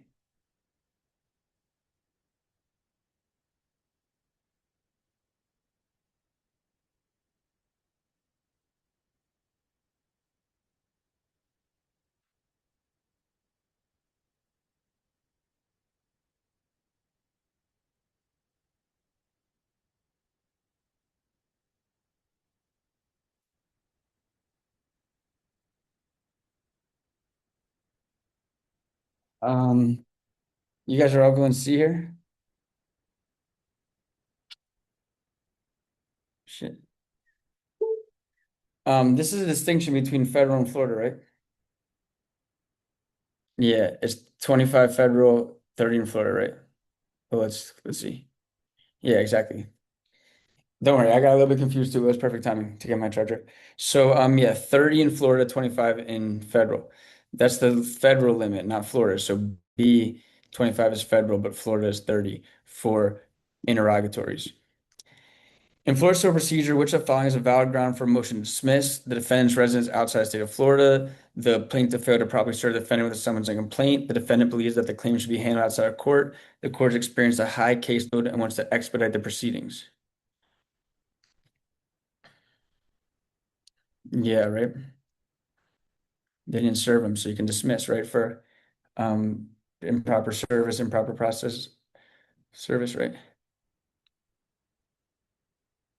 Failure to properly serve is a grounds for dismissal. It's the same as in federal, right? The 12B defenses or 12B dismissals. In a Florida civil case, which of the following is not a proper method of service by publication? You know what? This one's super easy, but let's go. I'm gonna do packs of 10 packs right now. I think that would be like more fun. I don't know. Yeah, 26%. I crushed it. Okay. What is the standard of proof required for a criminal conviction in Florida? Preponderance of the evidence, clear and convincing evidence beyond a reasonable doubt or probable cause. Yeah, definitely beyond a reasonable doubt. Yeah. George was arrested and charged with a felony. Upon his attorney's request for discovery, the prosecution should provide certain information. Which of the following is a prosecution not obligated to disclose? Results of any physical or mental exam, scientific tests, or experiments related to the case, transcripts of all grand jury deliberations that led to George's indictment, all tangible documents or items that the prosecution plans to use in court, irrespective of their origin, the identities and addresses of individuals known to possess information pertinent to the alleged crime. So, Stino, to be fair, this one is clearly modeled after an FBBE question. Like, only thing changed was probably George, from Harry to George, right? So, like, this is kind of what the questions are like. Like, it's not an easy question because it's related to George's indictment. Like, really, they could disclose other minutes, but not the ones that are, his deliberations. Yeah. Yeah, thank you. I like yours more definitely because like I wasn't learning anything with the other ones because you have like the definitions on why it is. I hate when it just tells you the answer. Yeah, for sure. I mean, no, that's a good Q bank. I'll tell you, we assign you another Q bank in the classroom that I would do on top of this, and I think that combination is solid. I mean, the thing about Florida multiple choice is there's not that many questions disclosed, which means that the companies like us can't, we don't have as many questions to base our questions off of. So there's more of like a gray area compared to the MBE where there's thousands of disclosed questions, so you can kind of replicate them more easily. So that's why I really encourage people not to be one tracked when it comes to Florida multiple choice. Try to get access to multiple question banks and do them, instead of thinking that like Kaplan or Barbary or Bar Exam Masters or A plus ebooks or whoever, like if you just have one resource, like even Birdie, that's why I'm like we're doing our best. And I even think I'm gonna add Florida true false questions this admin. I was just talking to Alex about it yesterday. We're talking about doing a lot of things, but that's one thing I really want to do in the next coming weeks. I think that will help. But like, even though our Q bank I think is great, I still wouldn't rely on any one Q bank solo when studying for the Florida bar because it's just asking too much of the provider that they took the limited amount of questions and were able to accurately capture what's going to be on the exam. So that's why I recommend doing multiple different question banks from multiple different companies if you can get your hands on them, just for more exposure. If you come to my boot camp, we give you multiple different tests so that you get exposure to multiple different question types. But yeah, I do like these questions. They're really helpful. Okay, yeah, Ameribar. Cool. That's another one. I want to do some of them with y'all, Nikki and Rena. I'll tap in with you guys. I owe you, Nikki, because I forgot your name yesterday or Thursday. So, I remember Bane's name. I thought that was more important. It's okay. Okay. I'm not gonna take it personal anymore. It's fine. Yeah, I'm sorry. I'm sorry. It was obviously a tough day. Like I was frustrated about the internet before I even got close to getting kicked off the train. So like it was just a frustrating day. But I had to teach that Civ Pro. So in Florida, at what stage of criminal proceedings does the defendant appear right after being formally charged with a crime to enter their plea? Arrest, first appearance, arraignment, or preliminary hearing? So here it's got to be arraignment because you're entering the plea, right? The arraignment is where you enter your plea. In Florida, which the following is not a purpose of bail: to ensure the defendant's appearance at trial, to protect the community, to punish the defendant, or prevent witness tampering. It's definitely not to punish the defendant. That's the purpose of the trial. Bail is to ensure the defendant's appearance at trial, to protect the community, and to prevent witness tampering. In Florida, who is responsible for determining whether the defendant is guilty or not guilty? The judge, the jury, the prosecutor, the defense attorney. Right? The jury, right? Definitely. Only the jury or a judge in a bench trial has the power to determine whether the defendant is guilty or not guilty. The jury's role is to weigh evidence and apply the law as instructed by the judge. But in criminal cases, you get the jury as the fact finder. In Florida, nolo contendere is also known as what? Guilty, not guilty, no contest, Alfred. No contest, right? Just making it harder by using different words. Which amendment to the United States Constitution guarantees the right to a speedy and public trial? First, fourth, sixth, eighth. This is like a tough question, but I'd say six here. Not that tough. Under the four rules of criminal procedure in Florida Constitution, when is a defendant guaranteed the right to bail before trial?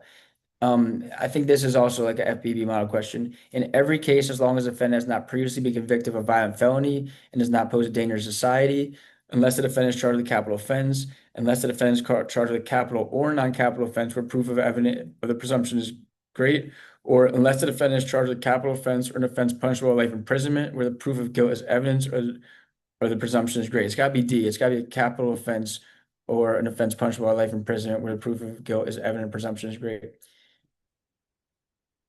I'm thinking about your professor, Stino, that said the answer is never D. I'm like, sometimes it is. 25% of the time, actually. In Florida, what type of jury is responsible for determining whether there's sufficient evidence to charge a person with a crime? Trial jury, grand jury, petite jury, or coroners? So sufficient evidence, probable cause, that'd be a grand jury, right? A grand jury determines whether there's enough evidence to bring formal charges, usually for serious felonies. It's a pretrial body that operates independently from the trial jury. Which of the following is a requirement for a search warrant in Florida? The warrant must be based on probable cause. The warrant must be signed by a law enforcement officer. The warrant must be requested by the defendant. The warrant must be issued within 24 hours of the arrest. I mean, it's got to be based on probable cause, not by the officer, by a judge of a neutral magistrate, not requested by the defendant. Why would they want their own warrant? And issue within 24 hours of the arrest. That's not a requirement, right? It just doesn't exist. It can be issued before or without an arrest as long as probable cause exists. Yeah. Or you can get a warrant before an arrest. Okay, let's go back to CivPro. In a Florida case, which of the following is not a proper method of service by publication? Posting on the notice on the courthouse door, publishing the notice in newspaper of general circulation, the county where the action is pending, posting the notice on a designated public website, or handing the notice to the defendant's neighbor. That's ridiculous. Can't hand it to the neighbor. In civil trial in Florida, what is the effect of the denial of a motion for directed verdict on the trial? The denial of a motion for directed verdict discharges the jury. No, they denied the motion. We're going to continue the trial. The denial of the motion for directed verdict requires the jury to reconsider the previous verdict. No. The denial of the motion for directed verdict does not impact the jury and the trial continues. Exactly. The denial of the motion for directed verdict leads to a mistrial. No. It's like you denied the directed verdict. We're still going to move forward. If they would have granted the directed verdict, then there would have been a verdict, but there wasn't. When must a party file a motion to challenge PJ? Before filing an answer in the first opportunity, such as a pre-answer motion, right? Within 10 days after filing 10/20, no. So remember, there's certain dismissals that need to be filed in their first opportunity, which are PJ, SMJ process, and service of process. Some of them can be brought at any time, like SMJ or failure to state a claim or failure to join the necessary indispensable party, but not PJ, venue, process, or service of process. Proof of service is required only when the opposing party is represented by a lawyer, is used in all pleadings and motions when serviced by mail, is required only when the pleadings are served upon a non-resident defendant, or serves as prima facie on its face evidence of service. Yeah, for sure. Proof of service serves as evidence that a pleading or motion was properly delivered to the other party, is required step in the litigation process, and ensures procedural fairness. In a Florida civil trial, which of the following is not a proper ground for motion to transfer venue? Convenience of the parties and witnesses, the interest of justice, the lack of personal jurisdiction, or the court's calendar? Ooh, this is a tough question. Ooh, it is a tough question. I feel like I get this question wrong in real speed every year, but I think I'm going to get it right today. Yeah, I think it's actually C. C is a reason for dismissal, not transfer. Tough question right there. Super tough question. You would dismiss for lack of PJ, not transfer. I mean, court's calendar isn't the strongest reason, but if the court's hearing the O.J. Simpson case or whatever, I guess it's a civil. I don't know who's in civil law. I don't pay enough attention. Who's like the most important case of the day right now? What's the famous case that we're all worried about? George Pino. Yeah, okay. What's George Pino? I know nothing about him, to be honest. Can I get a recap? I just know something like he hits another boat and a girl died. I don't know too much about it, if I'm being honest. Okay, nice. I mean, not nice. That's very sad, actually, and tragic. Okay. Sorry. I don't know anything about George Pino. Is he guilty in the minds of the public, or is he I don't know, you guys don't have any opinions? Who is he? Why is he so important? Or it's just so sad of a story? I think it's just because it's a sad story and that she was like a teenager. She was young. Oh, he's a millionaire Miami developer. Yeah, it's a Miami, some rich guy, and he took like the daughter and like I don't know, 15 girls on a boat and hid into the thing, and yeah, Yeah, sucks. manslaughter, whatever. I think the jury's deliberating still, so Was he drinking? they said he had 2 drinks, but he wasn't like drunk. Yeah. All right. Well, they can't transfer for lack of PJ. They can only dismiss. I know we're going down that whole alley, but yeah, this is a tough question, but you can dismiss for lack of PJ if my whole point of that, I don't know how I got down that rabbit hole. My whole point of that was if the George Pino case is pending in the jurisdiction, then maybe they could transfer because of the court's calendar. So I guess I kind of was expecting it to go there. Venue and PJ are separate issues. A motion to transfer venue cannot be based on like a PJ that must be raised separately through a motion to dismiss or in the party's first response of pleading. But I do like having moments like that to timestamp this, if the video ends up on YouTube or something, people will be like, oh, that was at that time of George Pino. Which of the following, it's usually sports. I usually think, oh yeah, the Knicks just won the championship. Which of the following is not a recognized method of service or process of an individual in Florida? Personal service, substitute service by publication, service by telephone. Yeah, you can't just call them up. There has to be some written service. In Florida, a party must file notice of appeal within how many days? 30 days for the appeal, right? You can cruise through that. Okay, this is a interesting question. Creditor owns Whiteacre. Bobby visits Whiteacre to claim an overdue loan payment from creditor. Creditor refuses to pay, and Bobby repeatedly knocks creditor on the head. Bobby sues creditor for the payment, also filed a notice of lease pendants on Whiteacre.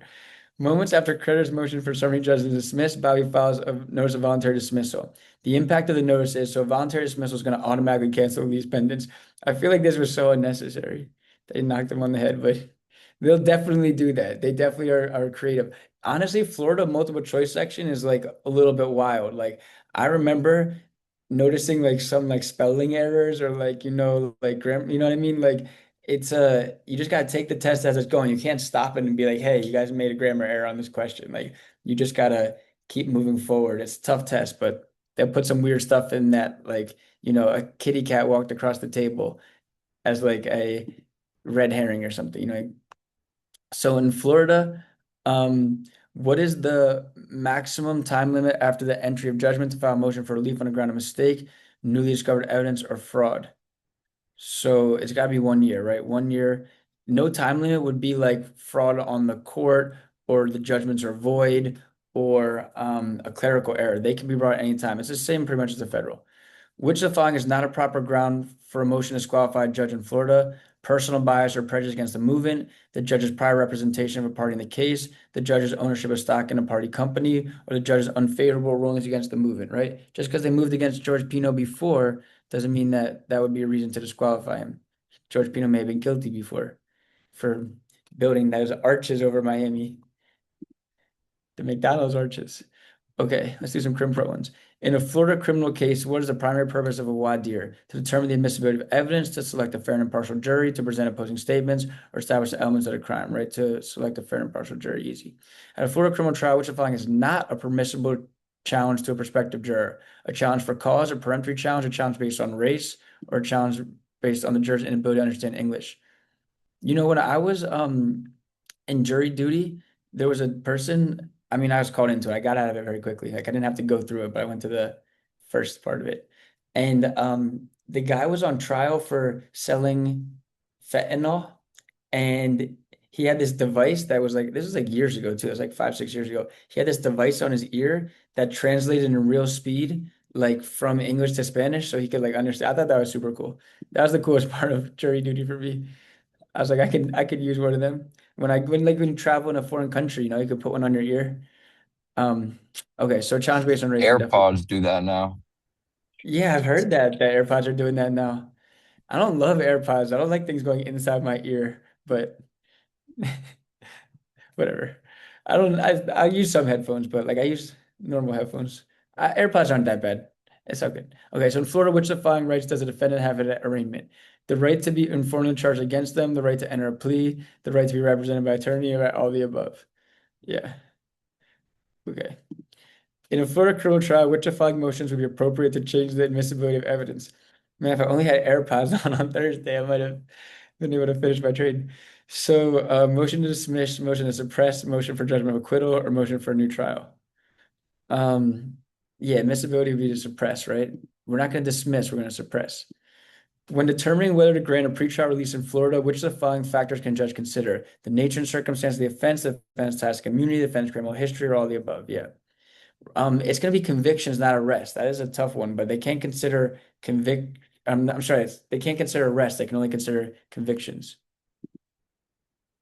You know, it's funny, Stino, right before class started, my mental energy moves forward, not backwards. So I'm pretty much over it. Like, give me one more day tomorrow to talk about the Bright Line incident, and then I'll be totally over it. But they did send me an email today that said, "How was your experience on Bright Line? How would you rate your trip?" Like, I'm like, "Oh, I can't Ain't wait for it." no way. Ain't no Yeah, yeah. No, I'm super way. serious. I already did a class this morning. I'm doing you guys. I didn't wake up that early, so I haven't had any time to think about it. But I do want to tell them. I want to give them. I don't even know. I don't even want to give them 1 star. To me, that's against my code. Like I want 5 stars. I want to receive 5 stars. I want to give 5 stars. I don't like to put negative energy into the atmosphere. But I do think it was ironic that they had sent me that. How was your service? All right. In Florida, if no good cause is shown for extension, what is the maximum amount of time a defendant can be held without being formally charged with a crime entitled to a non-adversarial probable cause determination hearing? So we know this. No time for an extension, 48 hours. Are you going to a wedding right now, Stino? Yeah. Oh, is my camera on? Oh shit. Yeah. That's good, man. I like that. Studying at the wedding. That's good, man. That's good stuff. Literally, I'm the best man, so I'm like, shit, I can't miss Don't, class. don't I'm get like, kicked off of the transportation vehicle you're in right now. I know that you yeah, got the AirPods I in, got the man. AirPods in. Don't worry, I Yeah. learned from your mistakes. Yeah, that was my main Uh, mistake. See, I take accountability. I should have been wearing AirPods. Honestly, I should have been having headphones, but I didn't have any headphones. I mean, that's crazy because other people were yeah. talking on the train too, so like it didn't really matter. Yeah, no, I know. And I wasn't talking crazy. I was just talking civil procedure, but whatever. It's all good. I'm over it. So Thomas is defending a client in felony criminal trial and would like to challenge 3 jurors for cause. Which of the following would be the weakest challenge? A juror who confirms with absolute readiness to abide by the law, but does so with a seemingly sarcastic tone. A juror who admits they might be influenced by the fact that the defendant has chosen not to testify.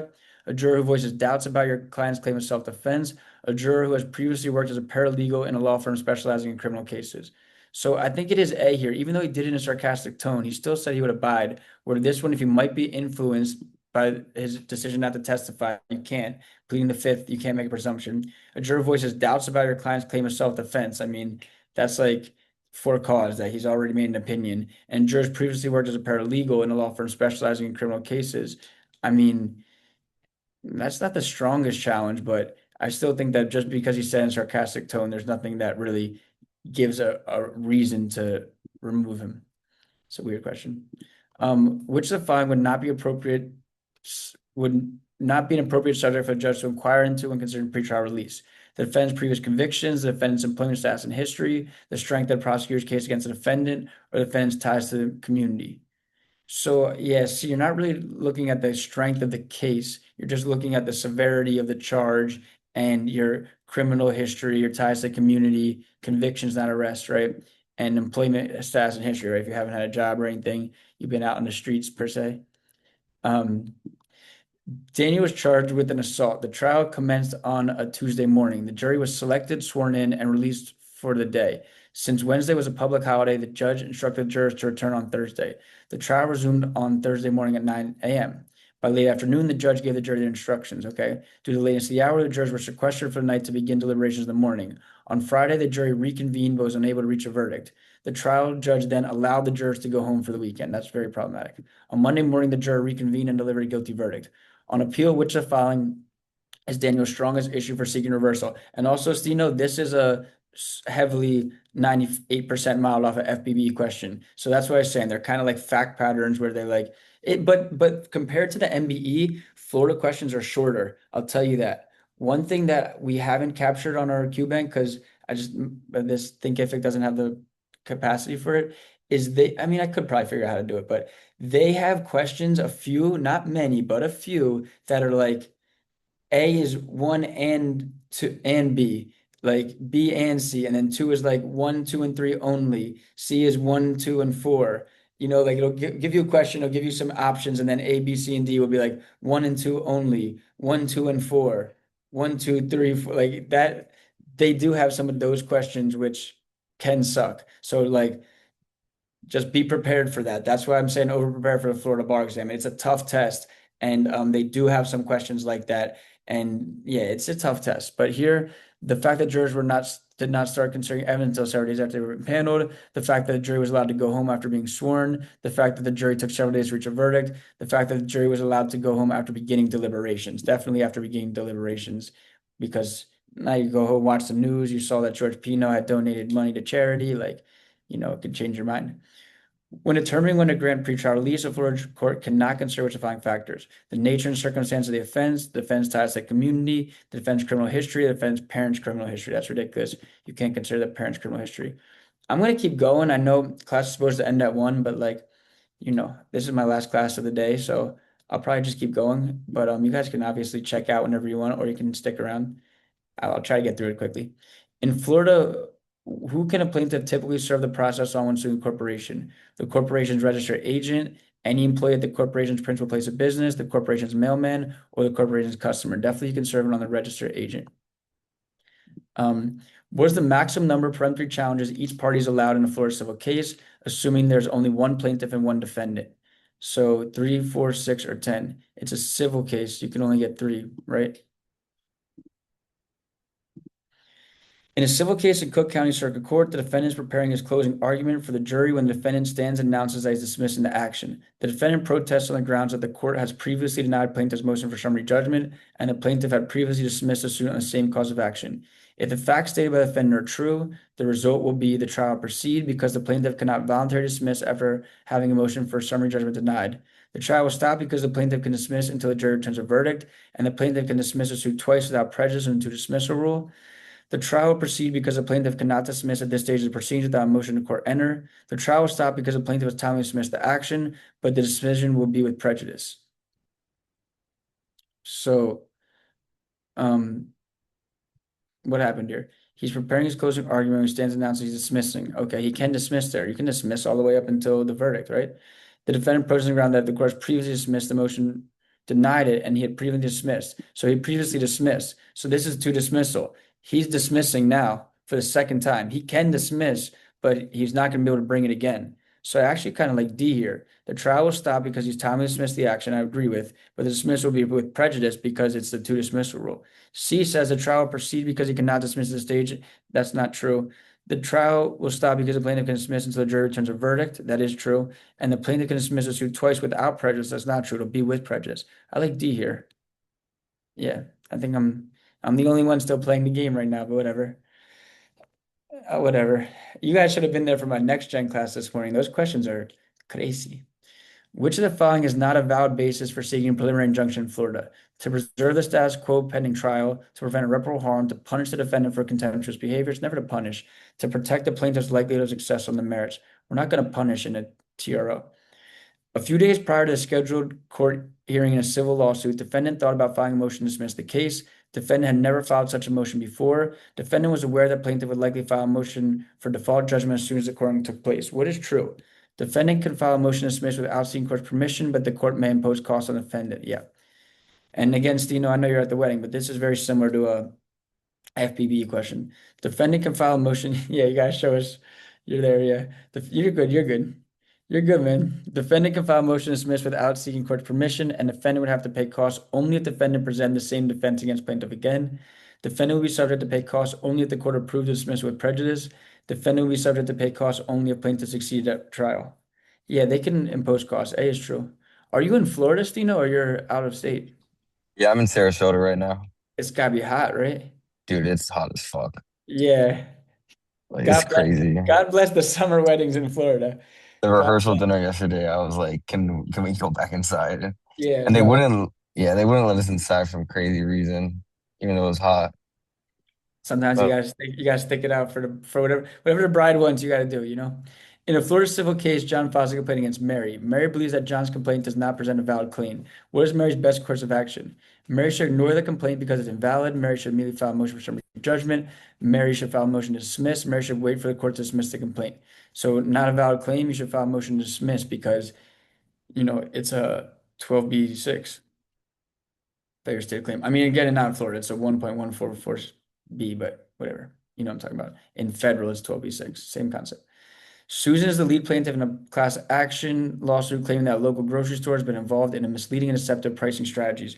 In the lawsuit, Susan seeks compensation on behalf of herself and a group of all the customers who purchase items from the store. For Susan to carry on with the class action, the court must establish that the group members' claims pose no legal or factual questions that only concern specific members of the group. Susan can equitably and adequately safeguard and represent the interests of every group member. That's exactly for her to carry on the action. Facilitating individual claims for group members could lead to inconsistent or varying rulings, none of the above. This is also, Stino, and I'm talking to you in the whole class here, this is also modeled off an FBB question. They'll do that a lot. None of the above, all of the above, you know, they're down with that gang. What the following is, what is the maximum amount of controversy small claims in Florida? 8,000, right? Yeah. Small claims, 8,000. Let's get that question right. Mark files a breach of contract claim against Sue in Florida. Sue lives in Tampa, and the contract was signed to be performed in Tampa. Which of the following is true? Sue should file a motion to dismiss because the court has no jurisdiction. Sue can file a motion to change the venue to Tampa because that was where she resides and that was the contract was to be performed. Sue should not respond to the lawsuit because it's filed in the wrong city. Sue should wait for the court to change the venue on its own. Yeah, you can transfer here or change as they call it in Florida. Transfer in federal, change in Florida for moving venue to the proper venue. The court designated a civil case for arbitration on May 1st. On May 12th, the arbitrator arranged an initial arbitration meeting for June 1st. Defendant's attorney served a set of requests for admission 2 weeks before the case was allocated to arbitration, which is true. The assignment to arbitration paused the time for the plaintiff to respond to defendant's request. Plaintiff was required to respond to the request for admission until the arbitrator was not required to respond to the request for admission until the arbitrator reached a final decision. The allocation by arbitration automatically extended the response. The allocation of arbitration did not influence the time for the plaintiff to respond to defendant's request for admission yet. And again, this is a very similar FBB question, but that's true. A request for arbitration does not, or an allocation to arbitration does not affect the pleading requirements, right? Referral arbitration in Florida civil case does not suspend or extend the time to respond to discovery requests. Parties must continue complying with standard rules unless a specific court order states otherwise. All right, let's go back to Crim Pro. So in Florida, once a defendant invokes the right to a speedy trial, within how many days must a trial begin, regardless of whether the charge is a misdemeanor or felony? So it's now 60 days, right? It's gone from 50 to, or yeah, 50 to 60. Right. Under the updated rules, if a defendant formally demands a speedy trial, the trial must begin within 5 to 60 days of demand, regardless of whether it's a misdemeanor or felony. Speedy trial now begins from the date formal charges are filed rather than date of arrest. The period within which the court must set a case for trial to begin is no less than 5 days and no more than 60 days from the date the speedy trial is filed. The recapture period is 30 days and now mandatory in all situations. Dismissals under this rule will be without prejudice unless the defendant's constitutional right to a speedy trial is violated, in which case the dismissal will be without prejudice. So in Florida, once the defendant formally demands a speedy trial, the case must be brought to trial within 5 to 60 days. This is different from the default speedy trial periods, 175 for felonies and 90 for misdemeanors when no demand is made. In Florida, what is a valid reason for granting a change of venue in a criminal case? Inconvenience to the defendant. The defendant is not like the judge assigned to the case. The defendant is not like the prosecutor assigned to the case. Pretrial publicity and the inability to obtain a fair and impartial trial, right? If George Pino was being charged in Pinecrest or something. I don't know. A defendant facing charges of embezzlement shall be provided with a list containing the names and addresses of all potential jurors. When can the defendant obtain this information? Upon court order, upon request and termination of justifiable cause, or under no circumstances. Actually, upon request, again, very similar to an FBB question, so don't shoot the messenger. Under Florida law, what's the primary purpose of a grand jury? To determine guilt or innocence, to oversee the trial proceedings, to determine probable cause, or to issue a verdict. Right, to determine probable cause. That's why we have a grand jury. Nice. Under Florida stop and frisk, which of the following accurately describes the authority granted to law enforcement officers, period. An officer can temporarily detain an individual when there's a reasonable suspicion that the person is committing or is about to commit a criminal offense. Officers conduct a thorough search of an individual without any specific justification, solely in discretion. Officers can permanently arrest an individual without obtaining a warrant or probable cause. Officers are not authorized to stop or detain individuals under any circumstance without a warrant or probable cause. So stop and frisk is this: reasonable suspicion that they're committing, or about to commit a crime. Florida stop and frisk laws authorize to briefly detain individuals based on reasonable suspicion of criminal activity, but not to arrest or search them without further justification. This protects public safety while maintaining constitutional safeguards.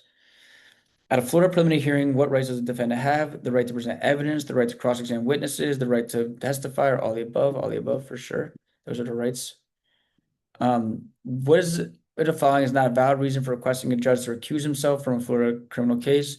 The judge has a personal interest in the case. The judge is related within third degree to the defendant. The judge is related to third degree to the attorneys. The judge made a statement during the campaign that he'd be tough on drug crimes if elected. Again, just because the judge said he'd be tough on boat crimes doesn't mean that George Pino's judge will be able to recuse himself, or will be, it'll be valid to recuse him if he was tough on boat crimes.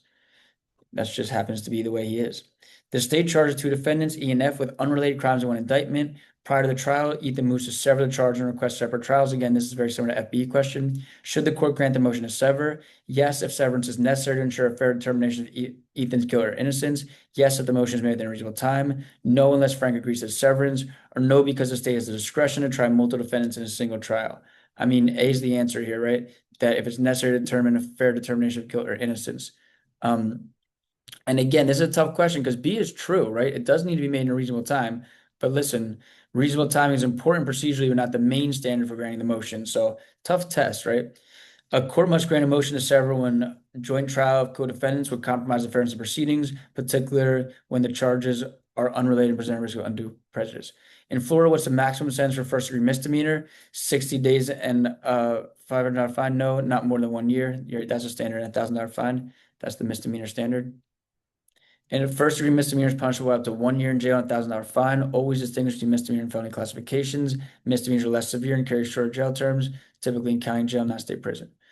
In a Florida criminal case, what's the burden of proof required for the prosecution to establish the elements of a crime? Probable cause, preponderance of evidence, clear and convincing evidence, or beyond a reasonable doubt. The elements of a crime, it's got to be beyond a reasonable doubt.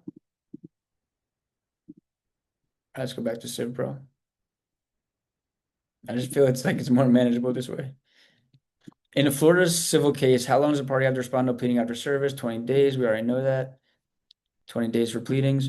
In Florida, which the following is not a valid ground for seeking a TRO: to prevent irreparable harm, to prevent the defendant from leaving the state, to preserve the status quo. That's all true. To punish the defendant. We've tested that over and over. We're not doing a TRO to punish. It's going to be one of these reasons: to prevent irreparable harm, to prevent the defendant from leaving the state, or preserve the status quo pending trial, but not to punish. TROs are not to punish.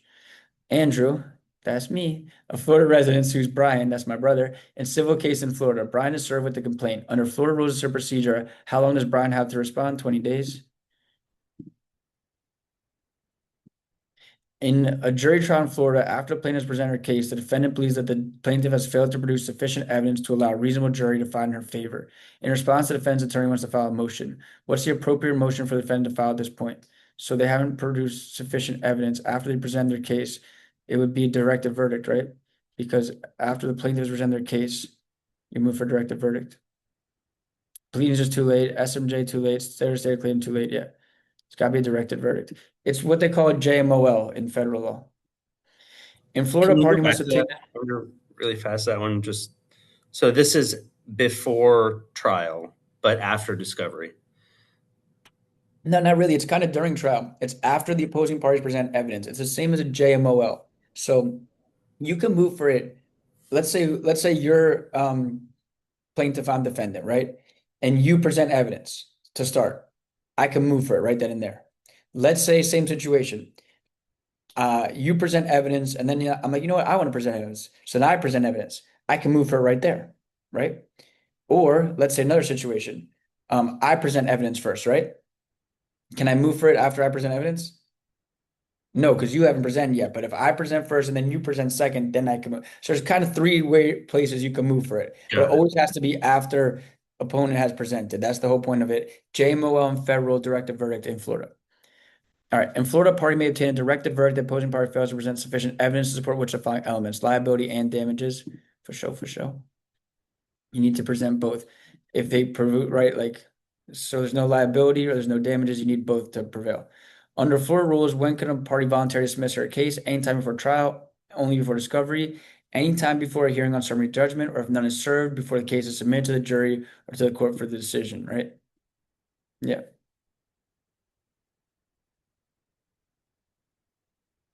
In a Florida civil case, at what point can a party typically file a motion for directed verdict? At the start of trial, after the parties present its case, after the opposing party presents its case, or any time during trial. So like we just said, directed verdict is after the opposing party has presented its case, right? That's go foreshadowing. In a Florida civil case, which of the following is not a valid ground for seeking to vacate a final judgment? Newly discovered evidence, fraud, misrepresentation, or misconduct by the opposing party, clerical error, judicial bias. Ooh. I think it's D2. I don't think judicial bias is vacating a judgment. I think these three are. That's a tough one. Judicial bias is not one of the grounds. Allegation of judicial bias should be raised before filing judgment, typically through a motion to disqualify the judge, but not by moving to vacate the judgment after the fact. Yeah.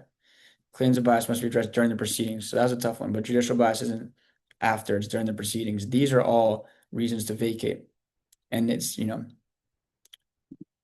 within a year.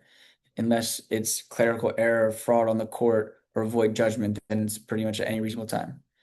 In a prompt post-trial motion, plaintiff argues for the first time that the trial court lacked PJ. Should the court, what actions they take? Consider the motion because plaintiff can raise lack of PJ at any time. Consider the motion because plaintiff can raise the issue of lack of PJ as long as it's presented within 3 days of judgment. Refuse to consider the motion because plaintiff did not mention lack of PJ in the initial complaint. Refuse to consider the motion because they did not mention it during the trial. It's an prompt post-trial motion. Yeah, it's way too late to bring lack of PJ. You had to do it at the first opportunity or it's waived. Way too late. A civil lawsuit was initiated by a plaintiff against the defendant 5 years ago. The lawsuit was voluntarily withdrawn 4 years ago. 3 years ago, the plaintiff relaunched the lawsuit and voluntarily withdrew 2 years ago. So she's done it twice. She's barred, right? So can she litigate it? No, because the second voluntary dismissal serves a decision on the merits. Easy. All right, let's go back to Civ Pro. Or Crim Pro. Are you guys enjoying today's class? It gets worse. Next week is better because it's only evidence. Next week, you can actually review and take it slow because it's only one subject.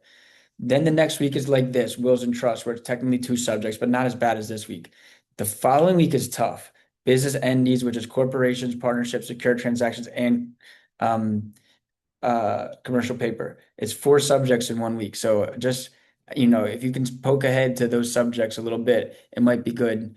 Just a heads up that week will be tough. Next week is not so bad. The following week is kind of like this week, but then the week after that is a lot because it's technically 4 subjects. I mean, it's only the same 30 questions on the test, but it is 4 subjects and I want to do them each, sufficiently. So It's a lot of work. I'm just giving you guys a foreshadowing of that. All right. In Florida, the absence of a demand for speedy trial, defendant has a right to be tried within how many days of being charged for a felony? So no demand for speedy trial, felony. Wait, you're saying 90 days for felony? Isn't it 90 days for misdemeanor, 175 days for the felony? Yeah. Yeah. 175 days for a felony. Yeah, it's all right. It's all right. Here's your time to shine. In the absence of a demand for speedy trial, defendant has a right to be tried within how many days of a misdemeanor? 90 days. 90 days for the misdemeanor, 75 days for the felony. In Florida, what is the standard of proof required for defendants to establish a defendant's insanity as an affirmative defense? Probable cause, preponderance of evidence, clear and convincing evidence beyond a reasonable doubt. Yeah, clear and convincing evidence is a standard for the insanity defense in Florida as an affirmative defense. Tough question, but just take it. Clear and convincing evidence for the insanity defense. If some of you are taking vicious notes, that's very impressive. If a defendant is not tried within the required time period, what notice may the defendant file? So it's not tried. Notice of demand for jury trial, notice of expiration of speedy trial time, yes. Notice of a plea, notice of demand for a court dismissal. So right, if you're not tried within the required time, you file a notice of expiration of speedy trial time. That gives rise to the meeting within 5 days, which gives rise to the 30-day recapture period. A notice of expiration of speedy trial time. In Florida, which of the following is valid defense to a criminal charge? Duress, entrapment, self-defense, all the above, right? Duress, entrapment, self-defense. Defendants have a right to a speedy and public trial by an impartial jury if they face more than how many months in jail? 3 months, 6 months, 12 months, 60 days?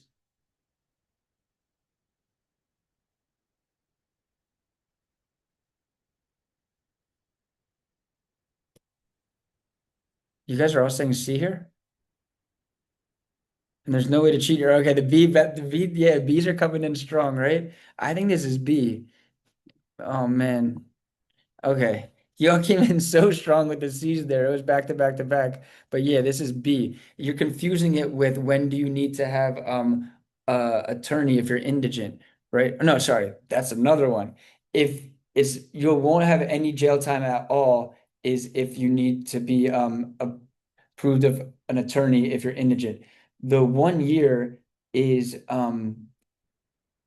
it's a felony or a misdemeanor, like it could be punishable by jail over 1 year. And then this one is if you're going to have 6 months. If it's possible jail exceeds 6 months, the defendant has a constitutional right for a jury trial. For short sentences, a bench trial may suffice unless Florida law provides otherwise. Yeah, there's something else about 1 year I'm kind of blanking on right now, right? In criminal trials that if you're not going to receive jail for over 1 year. I know it's a difference between a felony and a misdemeanor, but I think there's something else related to that like maybe you guys can think about. Sorry. Defendant must be awarded a new trial at the end of class. I'll circle back to that. Defendant must be awarded a new trial under which the following circumstances. It was decided by lot, right? If it's decided by lot, they have to have a new trial. That's a common answer on the test. Make sure you get that one right. In Florida, when can defendant file a motion for judgment of acquittal? After the prosecution presents its case, after the defense presents its case, at any time during the trial, only after the verdict is rendered.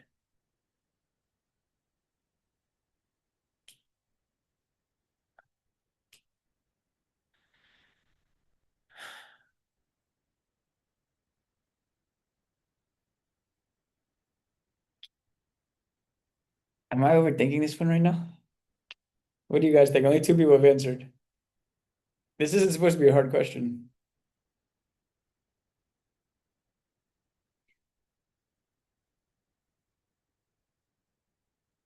Judgment of acquittal. You guys are all saying A? Can't you be acquitted at any time? Like, Yeah, okay, A. Okay. You're all saying A, yeah. You're all saying A. Let's just go with A. Yeah, good job. So what I was thinking there, I was like, wait, does an acquittal have to be after the verdict because you have to be acquitted? But I was overthinking that. Once a verdict is rendered, the defendant must pursue other post-trial remedies like a judgment of acquittal notwithstanding the verdict or a motion for a new trial. Yeah, I was totally overthinking that. Good job, class. In Florida, motion for judgment of acquittal must be made after the prosecution rests and is used to challenge the sufficiency of the evidence. It's a critical point for the defense to argue the case should not go to the jury at all, right? You should be acquitted even before you're convicted. Yeah, it would be acquittal notwithstanding the verdict after the trial. Yeah, good job, class. So Shelby is charged with the murder of her husband. Which of the following statements accurately describes Shelby's proposed defense of battered spouse syndrome? Battered spouse syndrome may be raised at any time prior to trial, no notice is notice. It's not recognized. It is recognized. It is recognized. And how long does it need to be raised? Do you guys remember from the fundamentals question? Wasn't it 14 days? No, 30 Oh days. shit, 39. Yeah, it's all right. I just do these classes for my own entertainment. You're not supposed to be learning anything. So yeah, it's 30 days for the after you can bring for the battered spouse, and it is recognized in Florida, right? Yeah. 14 isn't really a common number in Florida. Florida is more like 5, 15, 20s, right?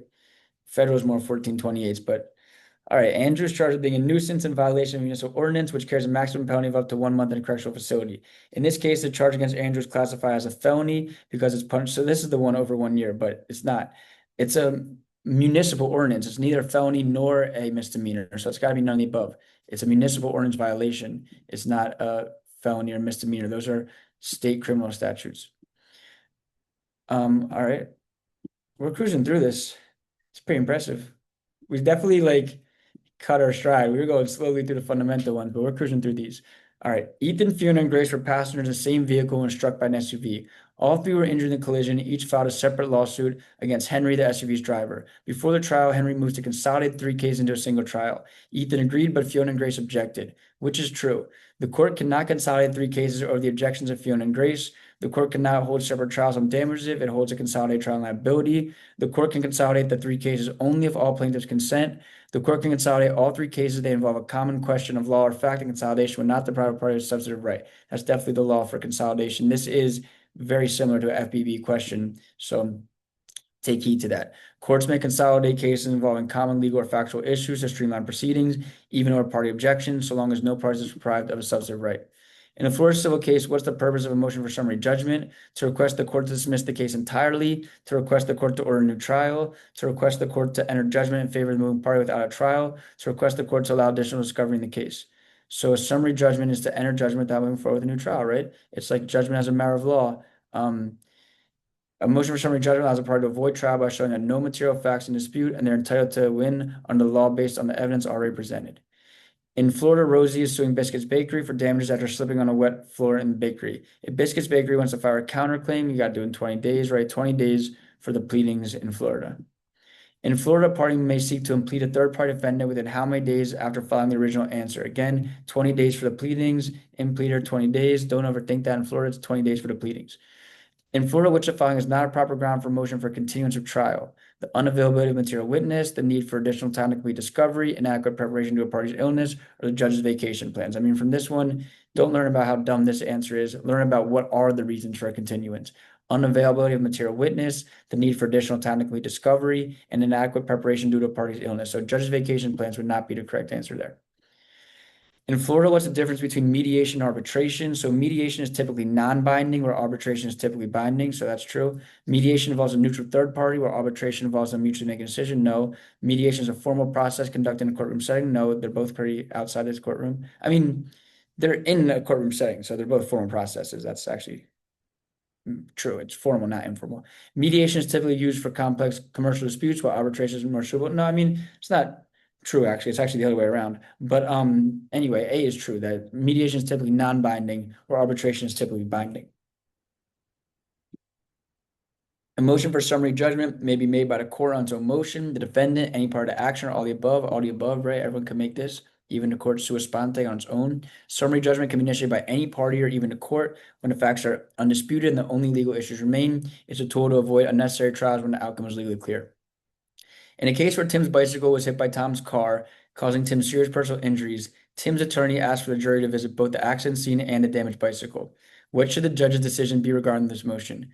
The judge may allow the visit to the accident scene, but not to see the bicycle. The judge may allow the visit to see the bicycle, but not the accident scene. The judge may allow them to visit both. The judge may ask the jury to decide where they want to view. No, it's got to be both, right? You can view the scene.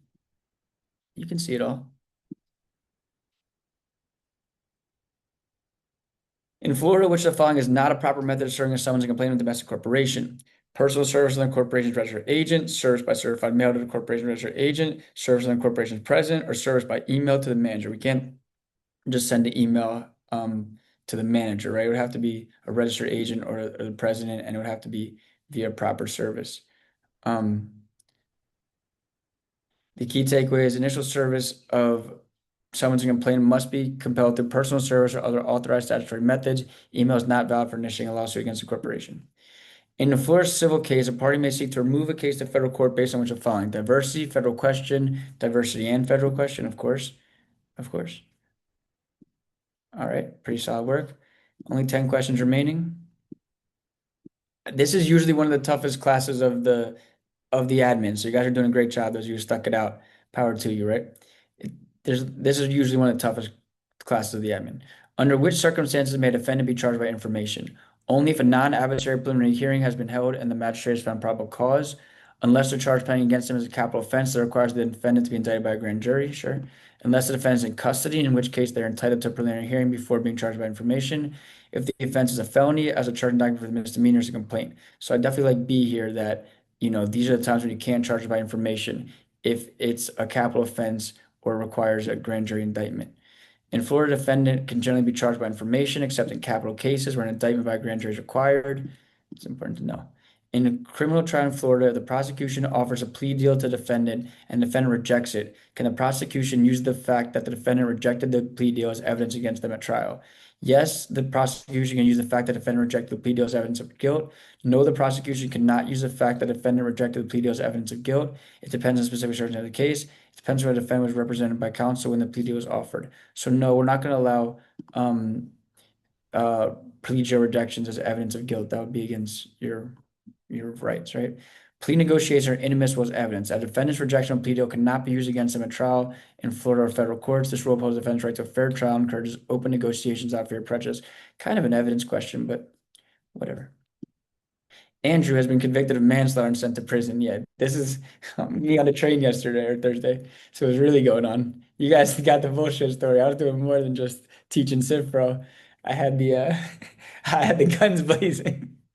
Andrew has been convicted of manslaughter and sent to prison. If Andrew believes that sentence is legal but too harsh, he must file a motion to reduction of sentence within 30 days, 60 days, 9 days, 120 days. Okay, we have an immediate discrepancy. I think two people are picking 60 days, one people is picking 30 days. Motion to reduce a sentence. I like 60 days here. You guys like 60 days? Anyone else like 60 days?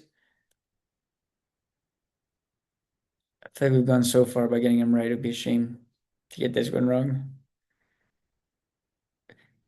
60 days? 60 days, Andrew. All right. 60 days. The first answer came in. You guys always steer me and then we overthink these things. If Florida defendant believes their sentence is legal but excessive, they must act quickly. The motion to reduce the sentence must be filed within 60 days. So a lot of dates, right? Like 60 days to reduce a sentence. Remember, it was 90 days to substitute a death of a party. It was like 30 days for the appeal. I mean, there's a lot of this. Thankfully, Danny has done an amazing job in the classroom with the dates and times charts. And like, those are things that I would really memorize down the stretch, like your final days of study, the day before you take Florida, I would be looking at that chart. The morning of, if you're anxious, I'd be looking at that chart. Those are things that are just rote memorization. You should be spending more time, especially in June, learning conceptual concepts. Conceptual concepts. All right. In Florida, which of the following is not a factor the judge can consider when setting bail? The defendant's financial resources, the defendant's ties to community, the nature and circumstance of the offense, or the race of the defendant. Definitely not the race of the defendant could be considered. A felony may not be prosecuted by indictment of the grand jury, by information filed by the state's attorney, by an information filed solely by an arresting officer, or any of the above. So yeah, not by the arresting officer. It's got to be by the state attorney or an indictment. It can't be by an arresting officer. Which of the following is not considered an exceptional circumstance justifying extension of time for a speedy trial? Unexpected availability of a uniquely necessary witness, accommodation of a co-defendant, there's a reason not to sever, congestion in the court docket makes it a timely trial unreasonable, unusual complexity of the case that makes time preparation unreasonable. So yeah, congestion of the court docket, because that would be on the prosecution's fault, not on the defendant's, fault. So yeah, under Florida law, court congestion alone is not justified delaying a trial beyond speed trial time frame. Only case-specific factors like unique witness issues, co-defendant logistics, or complex evidence qualifies exceptional circumstances. We did say that congestion of the calendar or something could be a reason to transfer the venue potentially, but it wouldn't be a reason to extend a time deadline. Those reasons would typically be, something that's on the defendant's behalf. What must the defendant prove to the state in discovery? Nothing. The defendant has no discovery obligations. I don't like that answer. The names and addresses of defense witnesses expected to be called at trial. Yes. Statements of defense witnesses, reports of experts, or other papers that will be used at trial. And then D, both B and C. I like that. Yeah. You have to provide, in Florida criminal cases, if the defense chooses to participate in discovery, they must reciprocate by providing the state with witness lists and relevant documents or reports they plan to use. Documents or reports they plan to use. The mutual disclosure ensures a fair and efficient trial process. Which of the following is not a valid basis for removing to suppress illegally seized evidence? The warrant was illegally executed. The warrant is insufficient on its face. The property seized was not seized at the time of the arrest. The property was illegally seized without a warrant. I don't think the time of the arrest matters. I think these three are important, that if it was illegally executed, insufficient, or it was without a warrant, then they could suppress. But you could, arrest and then come back and do a seizure, and that wouldn't be a valid reason. So evidence may be suppressed or obtained through an invalid warrant or improper procedures, but not simply because of when it was seized. The legality of a search or seizure depends on constitutional safeguards, not on the exact time of the arrest. Which of the following is not a valid basis for a challenge for a cause during a voir dire in Florida criminal trial involving a defendant? A prospective juror indicates that they have a preconceived notion of guilt or innocence based on the defendant's name, for sure. That's a reason for challenge, for cause. A prospective juror reveals that they have a personal relationship with the defendant. That's for cause. A prospective juror discloses that they have religious or political beliefs that would prevent them from impartially evaluating the evidence in a case involving the defendant. That's what I said. When they asked me, I was like, my religious moral beliefs prevent me from sentencing another person to prison. And they're like, all right, go home. I was like, yes, I'm not staying here for $13 an hour. A prospective juror expresses concern about their ability to serve due to work of child care responsibilities, but states that they would be willing to serve if accommodations were made. So D, just because of their work doesn't mean it's for cause. Just because you have a job, that's what I wanted to say, but I went with C. And so I got dismissed. The dude next to me got picked. I was like, you answered those questions too good, man. But I think he wanted to get picked. All right, finally, this has been a fun day so far. A defendant is arrested on June 1st. The state files formal charges on June 10th. Under the amended Florida Rule of Criminal Procedure, when does the speedy trial period begin? I mean, this is easy. It's the date the formal charges are filed, right? Not the date of the arrest. That's the old rule. It's the date they're filed, right? All right, perfect. So look what I want to show y'all. Florida Judicial Procedure, 100%. Florida Judicial Procedure Reviews, 100%. Procedure Quiz, 100%. Criminal Procedure, 100%. And Procedure, 100%. That's actually what I want to see in your entire question banks. People tell me, hey, Andrew, how should I prepare for Florida multiple choice? That's the way I would start. I would do these questions repetitively to get 100% on all of them. Try not to cheat as much as I did today. It was only like one question I looked at it, another question I asked the audience, but try to get through them all to the best of your ability. Maybe you can take 2 or 3 mulligans, but having 100% on all of these is definitely the modus operandi for study. I'm going to take questions after the class, but I really enjoyed hanging out with you. My warriors here on a Saturday afternoon. I'm going to stop this recording.